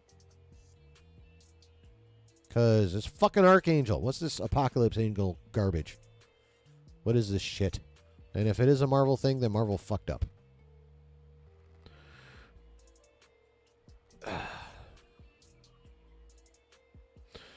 But, yeah, so another banger. Those are my thoughts. Does anybody have any further thoughts on X-Men? Actually, why don't we get to the title question? Given how awesome both Bad Batch, Justin, and X-Men 97 have been, and the Spider-Verse movies, and the fact that it would appear Marvel is going to be investing in much more animation. We've got that Eyes of Wakanda series that Josh was talking about. Someone told him that they don't know really how good the story is going to be, but the animation is going to be fucking sick. So, I mean, that's a good start. Hopefully they have a good story to go along with the sick animation. But then we got the Friendly Neighborhood Spider-Man coming out. There's already talk of them treating the 90s Spider-Man like the 90s X-Men and continuing that story, but with, the updated, cleaner, but yet still true to the original,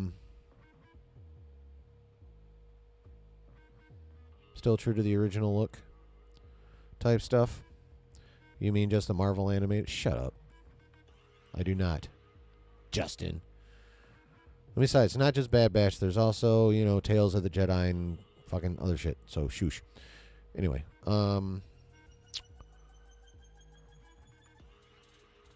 should everybody back off on their live action and, like, concentrate on giving us some dope animation, because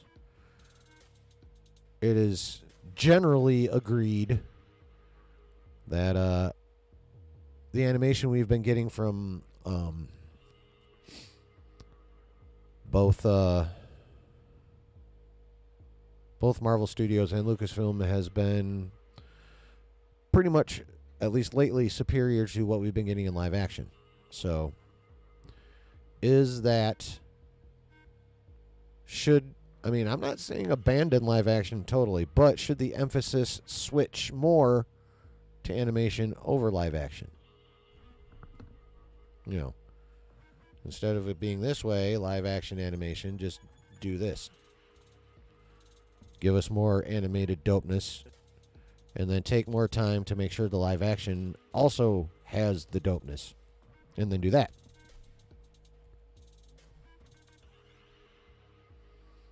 So yeah, I personally think animation, or at least an emphasis on animation, is the future Not just of Marvel and Disney, but of nerdy franchises in general. But especially the Marvel, the Star Wars, and the DC. Of course, DC animation's been killing it for a while now. Like, for reals. Like, for real, for real. DC animation is awesome. But yeah, I think they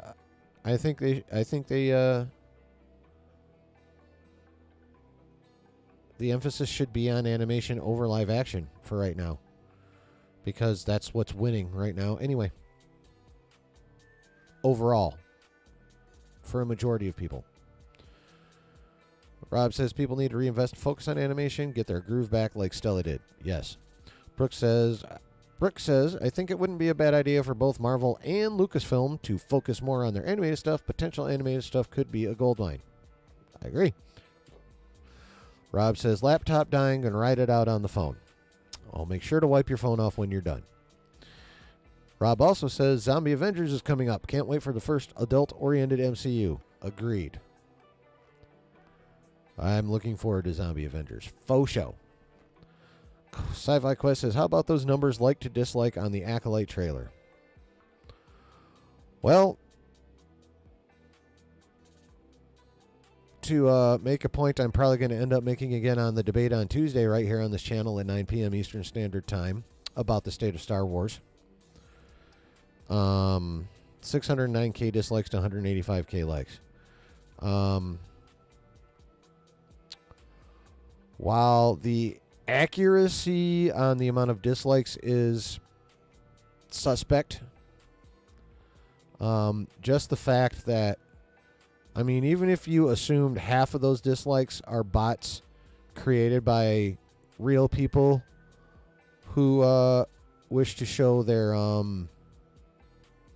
displeasure with Lucasfilm, I still think it says something that they took that much effort to ratio it that fucking hard. Whether there's whether there are actually that many people that actually hit dislike, no, there's no fucking way. But the fact that enough people took the time to make enough bots to make sure that fucking happened, that's still a statement in and of itself about where Star Wars is at.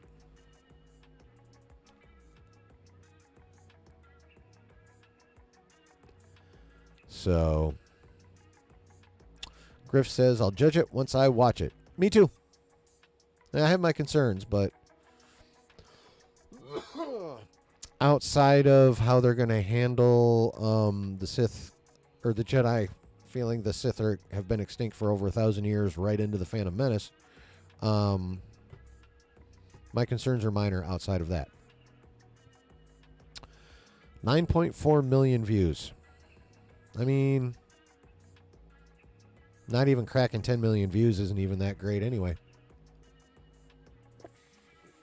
So, yeah. While I don't think the ratio has been done exclusively by humans, it's definitely a statement to how disliked it is that many humans, again, took the time to get that many bots in there to do that. Brooke says, I thought the Acolyte trailer looked all right. I'm down for a darker themed Star Wars show. Yeah, I don't mind them going a bit dark with Star Wars because George went dark. So you can go dark with Star Wars. But not to the point where it stops feeling like Star Wars. I.e., Andor. I appreciated Andor as a science fiction television show. I liked the grittiness. I liked the, I liked it. I like the fact that it got in there and got dirty with a lot of shit.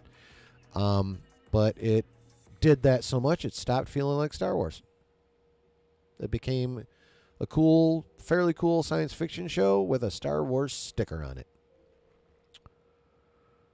So Quest says, I know I haven't hit the like or dislike. Yeah, neither have I. Griff says, Vernestra Rowe is a pretty cool character in the High Republic book, so I'm curious to see what they do with her.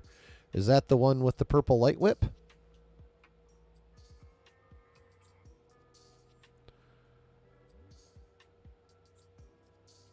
Justin says, nah, them making good more animation doesn't work for Star Wars and DC. Have you watched DC animation? They've shown they can't find their groove either way. Yeah. I disagree with you a little bit on that one. I think Star Wars, even under Disney, the animation has been much stronger than the live action overall. And DC's animation has been top notch for quite some time now. At least for me.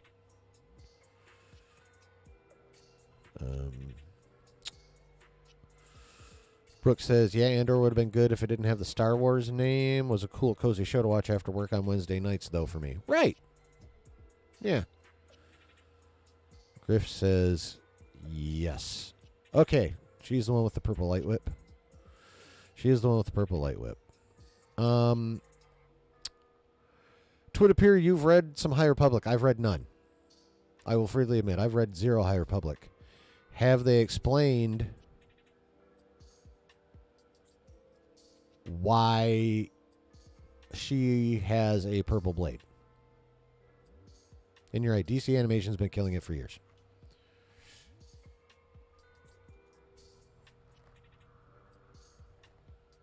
Ugh. Also being advertised as the Acolyte more than it is Star Wars the Acolyte. Well, yeah, but there's all kinds of Jedi and Force use and even a red blade and a person in a dark robe and all kinds of green, blue, and yellow lightsabers flying around that trailer. I think the Star Wars part is self-explanatory. At least for me. I see lightsabers, I'm like, oh yeah, Star Wars. You know? I mean, I suppose if you see someone go woof and shove someone, that can just be sci-fi telekinesis. I'll grant you that. But when people whip out a lightsaber, that, you know, it's Star Wars. Justin says, no, I'm not saying it's not good, but when that's all they can do, that's not good at all to me. Oh, yeah, no. No, they definitely need to, I agree with that. They definitely need to get better at live action. But I'm saying since they are good at, like, they're doing much better since animation across the board, I feel like they should emphasize animation, lean into animation while they're getting their poop in their group for live action, and then start putting out some good live action again. Brooks says, only major Star Wars novel I've read is the Plagueis novel and Heir to the Empire. Definitely plan on finishing the rest of the Heir to the Empire trilogy and also the Bane novels. Well, Plagueis is amazing. I have read neither the original nor the new Disney canon version of the Thrawn trilogy. I want to definitely read the original one. And I have read the Bane novels a few times, and they are fucking magnificent. Plagueis is fucking magnificent. By all accounts, from, you know, Star Wars fans who've been around for a while, the original Thrawn trilogy is fucking magnificent. For the longest time, that was considered the sequel trilogy by Star Wars fans. So there's that. Sci-Fi Quest, but Star Wars is the brand. Yeah. Brooks says, yeah, Andor is just a different kind of Star Wars. Didn't have the usual look and feel of what typical Star Wars has. Well, it was so different, it ceased to be Star Wars. Quest says, or Spaceballs, I see your Schwartz is as big as mine. Yes. Griff says, all the Thrawn books are great. Cool. Just says, but for Star Wars and DC, that's what they've been doing. What, concentrating on live action or on animation? I definitely wouldn't say they've been leaning into animation. They've been doing animation. They've been doing a shit ton of live action lately, too. And, well, DC hasn't done any live action lately. Well, yeah, they have. Fucking Aquaman was in December. So, yeah, I mean, we've been getting way more live action than animation overall. And they need to flip that. Because the animation's way better. And so they can just keep doing what they're doing with the awesomeness of animation. Oh, making good animation? Yes. They have been making good animation. But they've been giving us too much crap live action. I say, give us more good animation. Give us more stories animated. While figuring out how to make the live action as good as the animation, story-wise. And then start getting some live action stuff out once you've cleaned up whatever the fucked up part of your process is and making a good live action fucking thing. Oops. Sorry about that.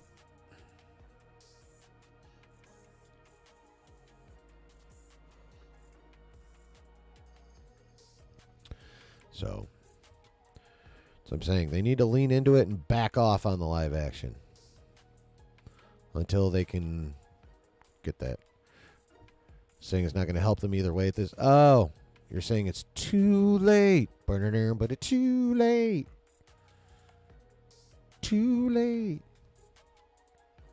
Too late to save them. Yeah, that was horrible. I don't care. Brooke says, just say give us good stuff in general. Well, yes, for sure. But focus more on animated stuff first. Yep. Sci-Fi Quest says Star Wars animation is great right now. The live action should be an occasional event, not the way they are doing live action shows now. Yeah. Yeah. Yeah, and that way they could still, they could still be filling up Disney Plus with original content, but just give us more animation and less live action until you can do live action better. Rob says you can do so much more exploring in animation at a low risk. Also true. One Star Wars live action I'm looking forward to is Ahsoka Season 2. I think they're making... Yeah, they are making an Ahsoka Season 2.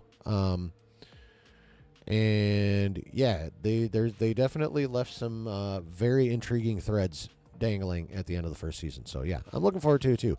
I just hope they can take the quality of episodes 4 through 6 and apply at least a shit ton of it, if not all of it, to the entire season this time.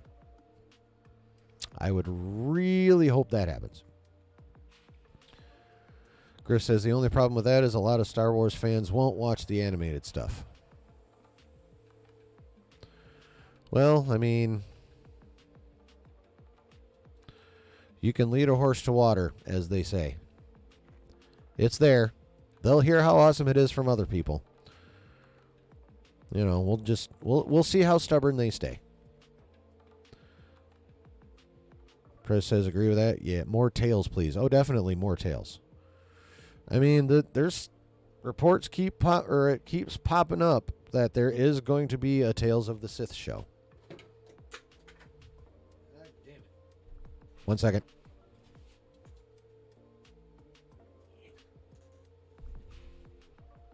So, we're going to get that awesomeness. What characters they'll use, we may or may not enjoy their choices so much, but I mean, there's such a wide variety. It really depends on how into Legends we're going to go with all the Sith we got in all the old books and the video games and shit. But yeah, we're going to get Tales of the Sith. Justified says, I mean, don't they pretty much release the same amount of live action they do as animation Star Wars-wise? Yes. And that is a problem. Because the live action ain't good, for the most part. So they need to back the fuck off of that shit and give us more of the dope animation while they're figuring their live action out. Sci-Fi Quest says Lucasfilm and manga team up for a dark Star Wars anime. I mean, yeah, I suppose we kind of already have I suppose you'd call it a tame version of that in Visions Season 2. Well, all the Visions, actually. Well, not all of them, but most of them. But, yeah, I think if, I think in animation, especially if you're going to do it in like a Visions type thing, I think that's where you really want to, if you're going to do dark Star Wars, that's the setting in which you need to do it.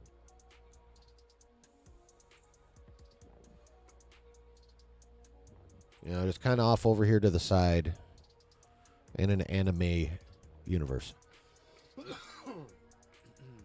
That would be cool. Quest says, we want Revan. We want Revan. Well, actually, Census Quest is probably more like, we won't Revan. We won't Revan. Yeah, that's right, motherfucker. I did that shit.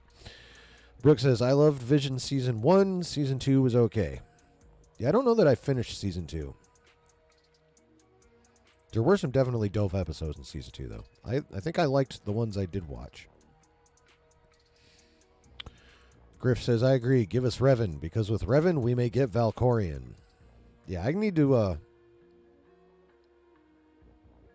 download more information on those definitely older, Old Republic era Sith into my brain, because I don't have anywhere near enough of that.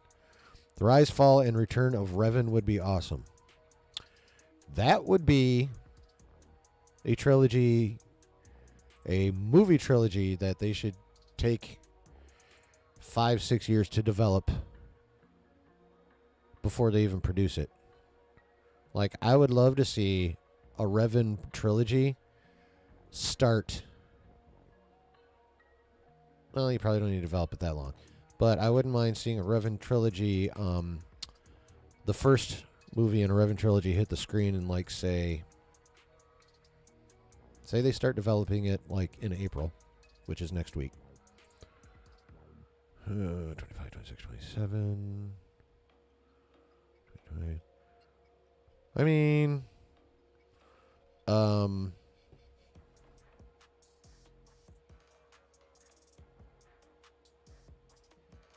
yeah, film 1 in a Revan trilogy hitting theaters in 2030. I think that would work out nicely. Keanu Reeves is Revan in a John Wick like Star Wars film. Now that would be dope in my opinion. I mean, that would be cool.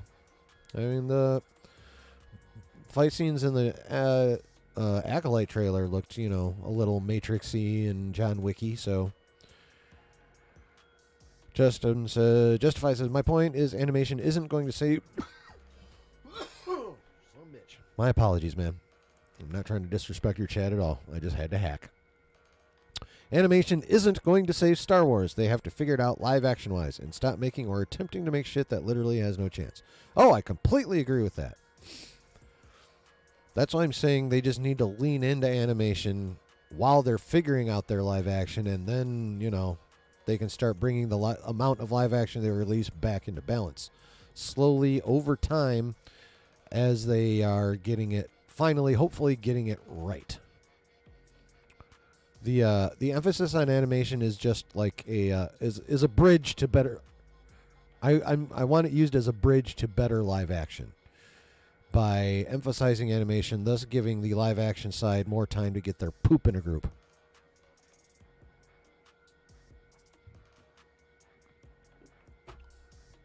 Instead of trying to rush out a fucking Rey movie.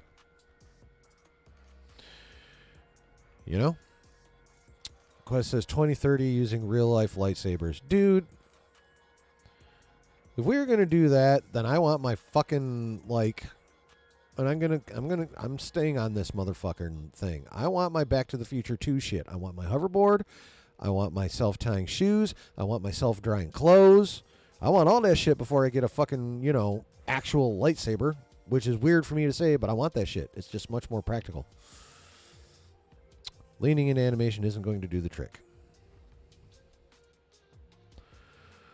I mean, I would agree that there's a fair chance that it would not, but at this point, I also think that anything that would giving people something that they can legit enjoy, whether it be animated or live action, is something they really need to be doing right now. And they're doing it better on the animated side at this point in time. Is it possible they have the live action and animated shows the wrong way around? Live action Bad Batch would be amazing. No, because with all the shit they obviously want to do in the Bad Batch, that would be insanely expensive trying to do that shit in live action. So, yes, it would be amazing. I mean, they could probably do a Bad Batch movie for live action if they want to do that, but, like, doing a live action Bad Batch series would be crazy expensive. Probably even more than The Mandalorian. They need a complete overhaul at this point because it's a mindset at this point over there. Well, a lot of the upper echelon of the executive branch or the executive list definitely needs to be overhauled. For sure. And it's their mindset that they're imposing upon the rest or hiring people that share it. So if we can get that level changed, and right now there's still hope because there hasn't been a peep about an extension, and Kathy's contract done this August. So there's a chance that the overhaul that's necessary could actually happen at the source. We'll see, though. Prez says, nah, a lightsaber would be the ultimate tool aside from just a weapon. I mean, there are plenty of practical uses for a lightsaber besides, defending yourself against, angry creatures of some sort or droids or machines or what have you. But, I don't know about ultimate tool. It's not really a good tool to put things together with. And it's not even that good a tool to destroy things with in a controlled manner. Like, it would not be good for finesse destruction. So, it would be a good tool.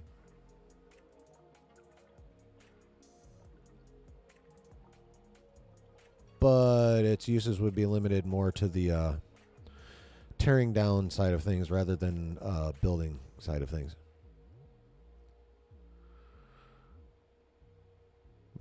Griff says, maybe with Dave at the helm, Lucasfilm can stop running off some of the great talent that have been announced and parted ways with. Well, the thing is Dave is, while he is the complete creative director over there, I forget his actual title, but he literally has to greenlight everything. Everything hits his desk before it becomes anything that we might even might see. But Kathy's still at the helm. So, and she's been the one running off most of that talent.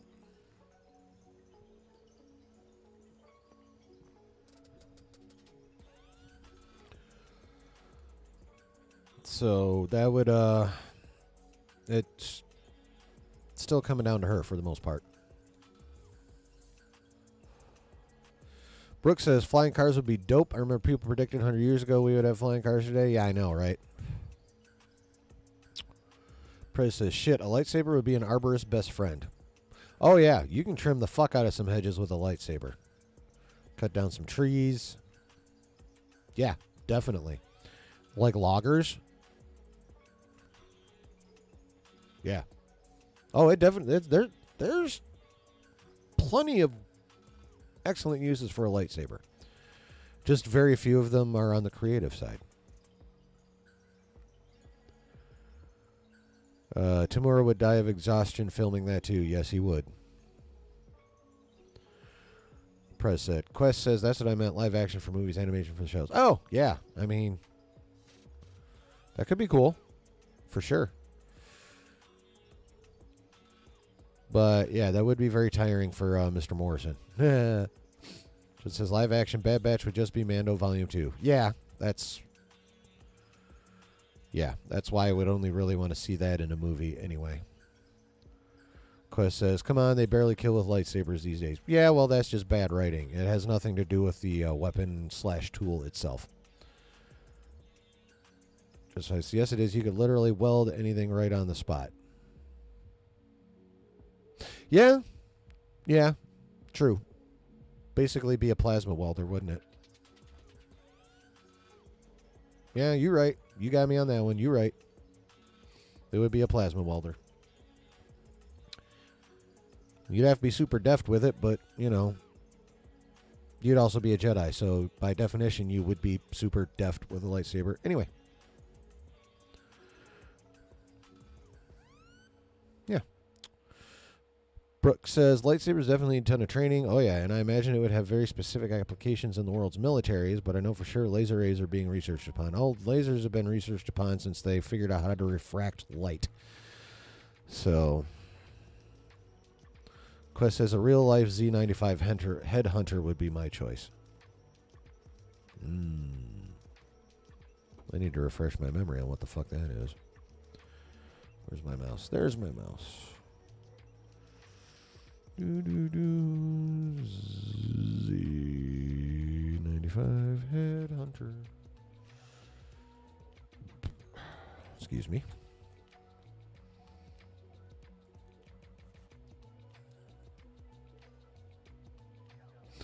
Oh. Okay, so yeah, one of the original X-Wings. Okay. Already outdated by the time it entered production, the multi-purpose Z95 Starfighter boasted endurance and adaptability and was largely recognized.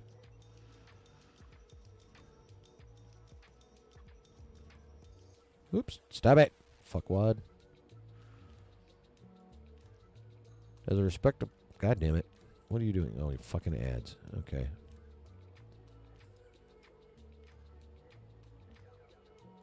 Recognized as a respectable and versatile snub fighter of its era, named after Koromon Headhunter. Blah, blah, blah, blah. Lacked an astromech socket. Pilot force pre-run, high space routes, force feed negative by data chips. Cramped one-man cockpit. Z-Runner was the Z95 is the forerunner of Incom's incredibly successful T-65B X-Wing starfighter, which implemented technologies and designs tested in the Z95. Another successor to the Headhunter was the Z96, introduced after the Clone Wars. Okay. Yeah. I mean, that'd be cool, but that's also like something only a few people could do. Not everyone is born to fly, much less fly a craft capable of what that craft is capable of. Brooke says, yeah, I believe they're trying to focus on putting laser weapons on fighter jets now to be able to shoot down missiles more easily. Interesting stuff. Mostly research being done on that and hypersonics. And he also says, X-Wings are dope. Yes. X-Wings are most assuredly dope. First time I watched Return of the Jedi, and they were like, and I believe Return of the Jedi was the one I saw. I believe that was the first Star Wars movie I saw. I think I actually saw Jedi first, then A New Hope, and then Empire. So, but regardless, the first time I saw them lock S-foils in attack positions, I was like, oh, hell yeah. Well, I was a kid, so that wasn't it, but basically that was what it was. It's like, X-Wings are awesome! And they are. X-Wings are fucking awesome. Yep. Alrighty. Well, I have covered all my subjects. Brooke says, my first Star Wars Lego set was an X-Wing. Second one was the Falcon. Yeah. Nice. Bet you those took a minute to build, too, probably. Anything else? Because if not, my throat is getting sore and I'm about ready to be done.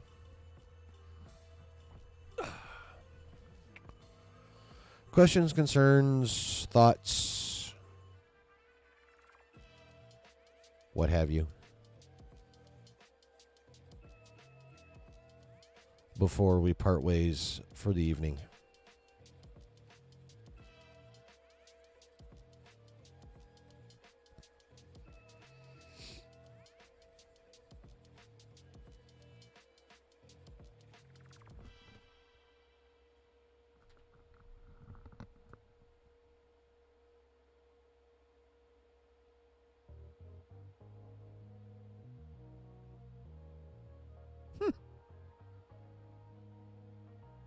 Kind of appropriate.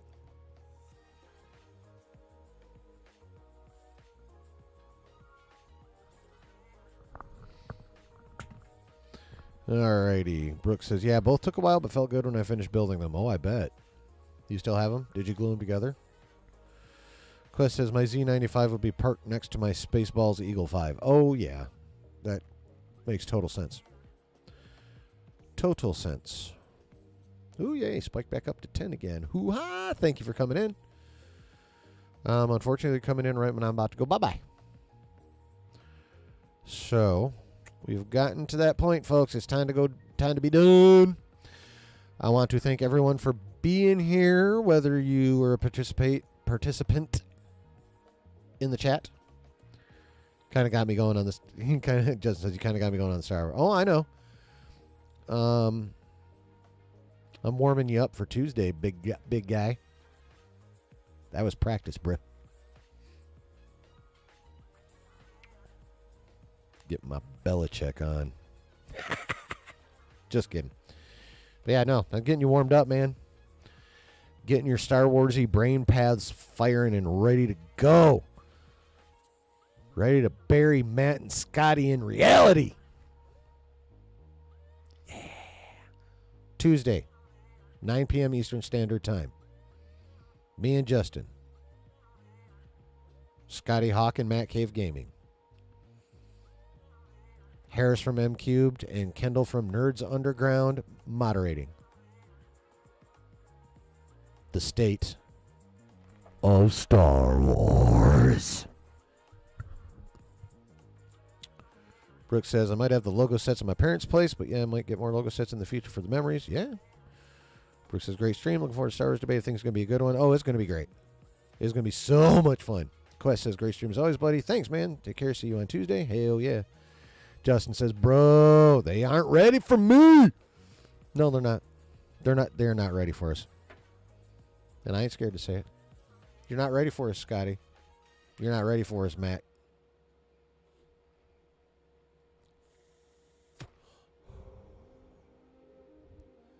You ain't ready, bro. I hope you watch this on the replay. Because you ain't ready. You are not ready. Quest says, the state of Star Wars, what a mess. Yes. Yes, you, sir, are firmly grounded in the reality of situation.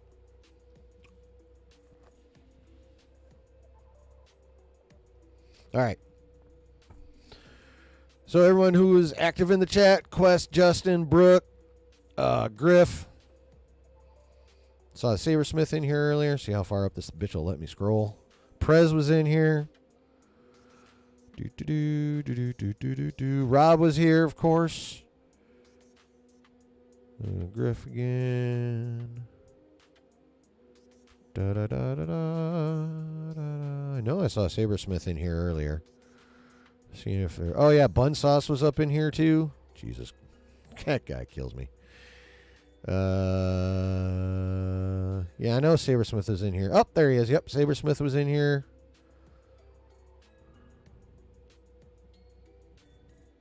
Oh, and T Mando is.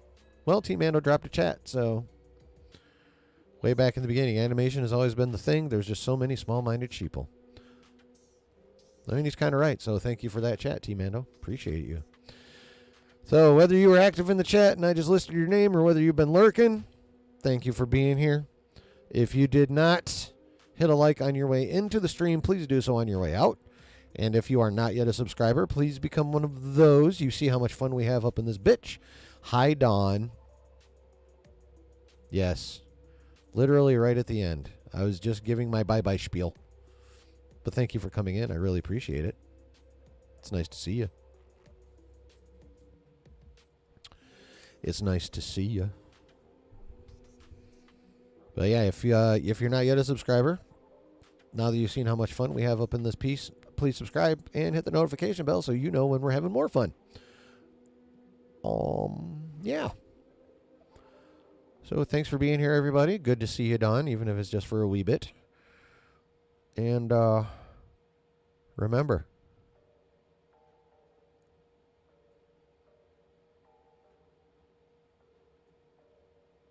always remember that there is always a good time to be had. Right here. When you're chilling in the basement, yo. Peace, people. Much love. Have a good weekend.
Dawn.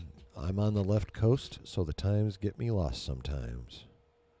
I see what you did there. The left coast, not the west coast. I mean, you're not wrong. It's both the coasts are pretty left-leaning in general overall. Excuse me. But that was a fun stream, folks. I had so much fun talking all the talk with you guys, sharing my thoughts, having you share your thoughts with me. And no one being excessively triggered and leaving here pissed. That's what I love about this. We might get we might get a little loud up in here sometimes, but we don't get wild. We don't get out of pocket. We all leave here still liking each other, and it's fucking awesome. And it's because you guys are fucking awesome. So thank you for being awesome. Sony sucks. Don't forget that, everyone, Justin says. I mean, yeah, they do suck right now. At least in terms of Spider-Man. So, you are correct. But I need you in a Star Wars frame of mind. You can be angry about Sony, Monday with Kendall on y'all's awesome stream. And you guys should check that out. Mondays and Thursdays on the Nerds Underground. I'd give you a starting time, but it changes. But yeah, Nerds Underground. You should check. Kendall and Justin kick ass. They do a really great stream. It's so much fun. I love being in the chat in that stream. And being gross.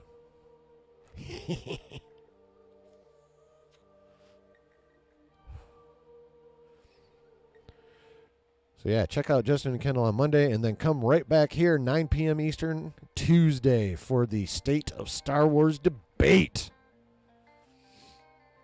Yeah. But thanks for being here. I had so much fun. I hope you guys had fun. Be safe until the next time we speak, which in this case I can guarantee it'll be Tuesday at the absolute latest. Hope to see you all then. In the meantime, be as nice as you possibly can. Be safe. And stay nerdy, folks.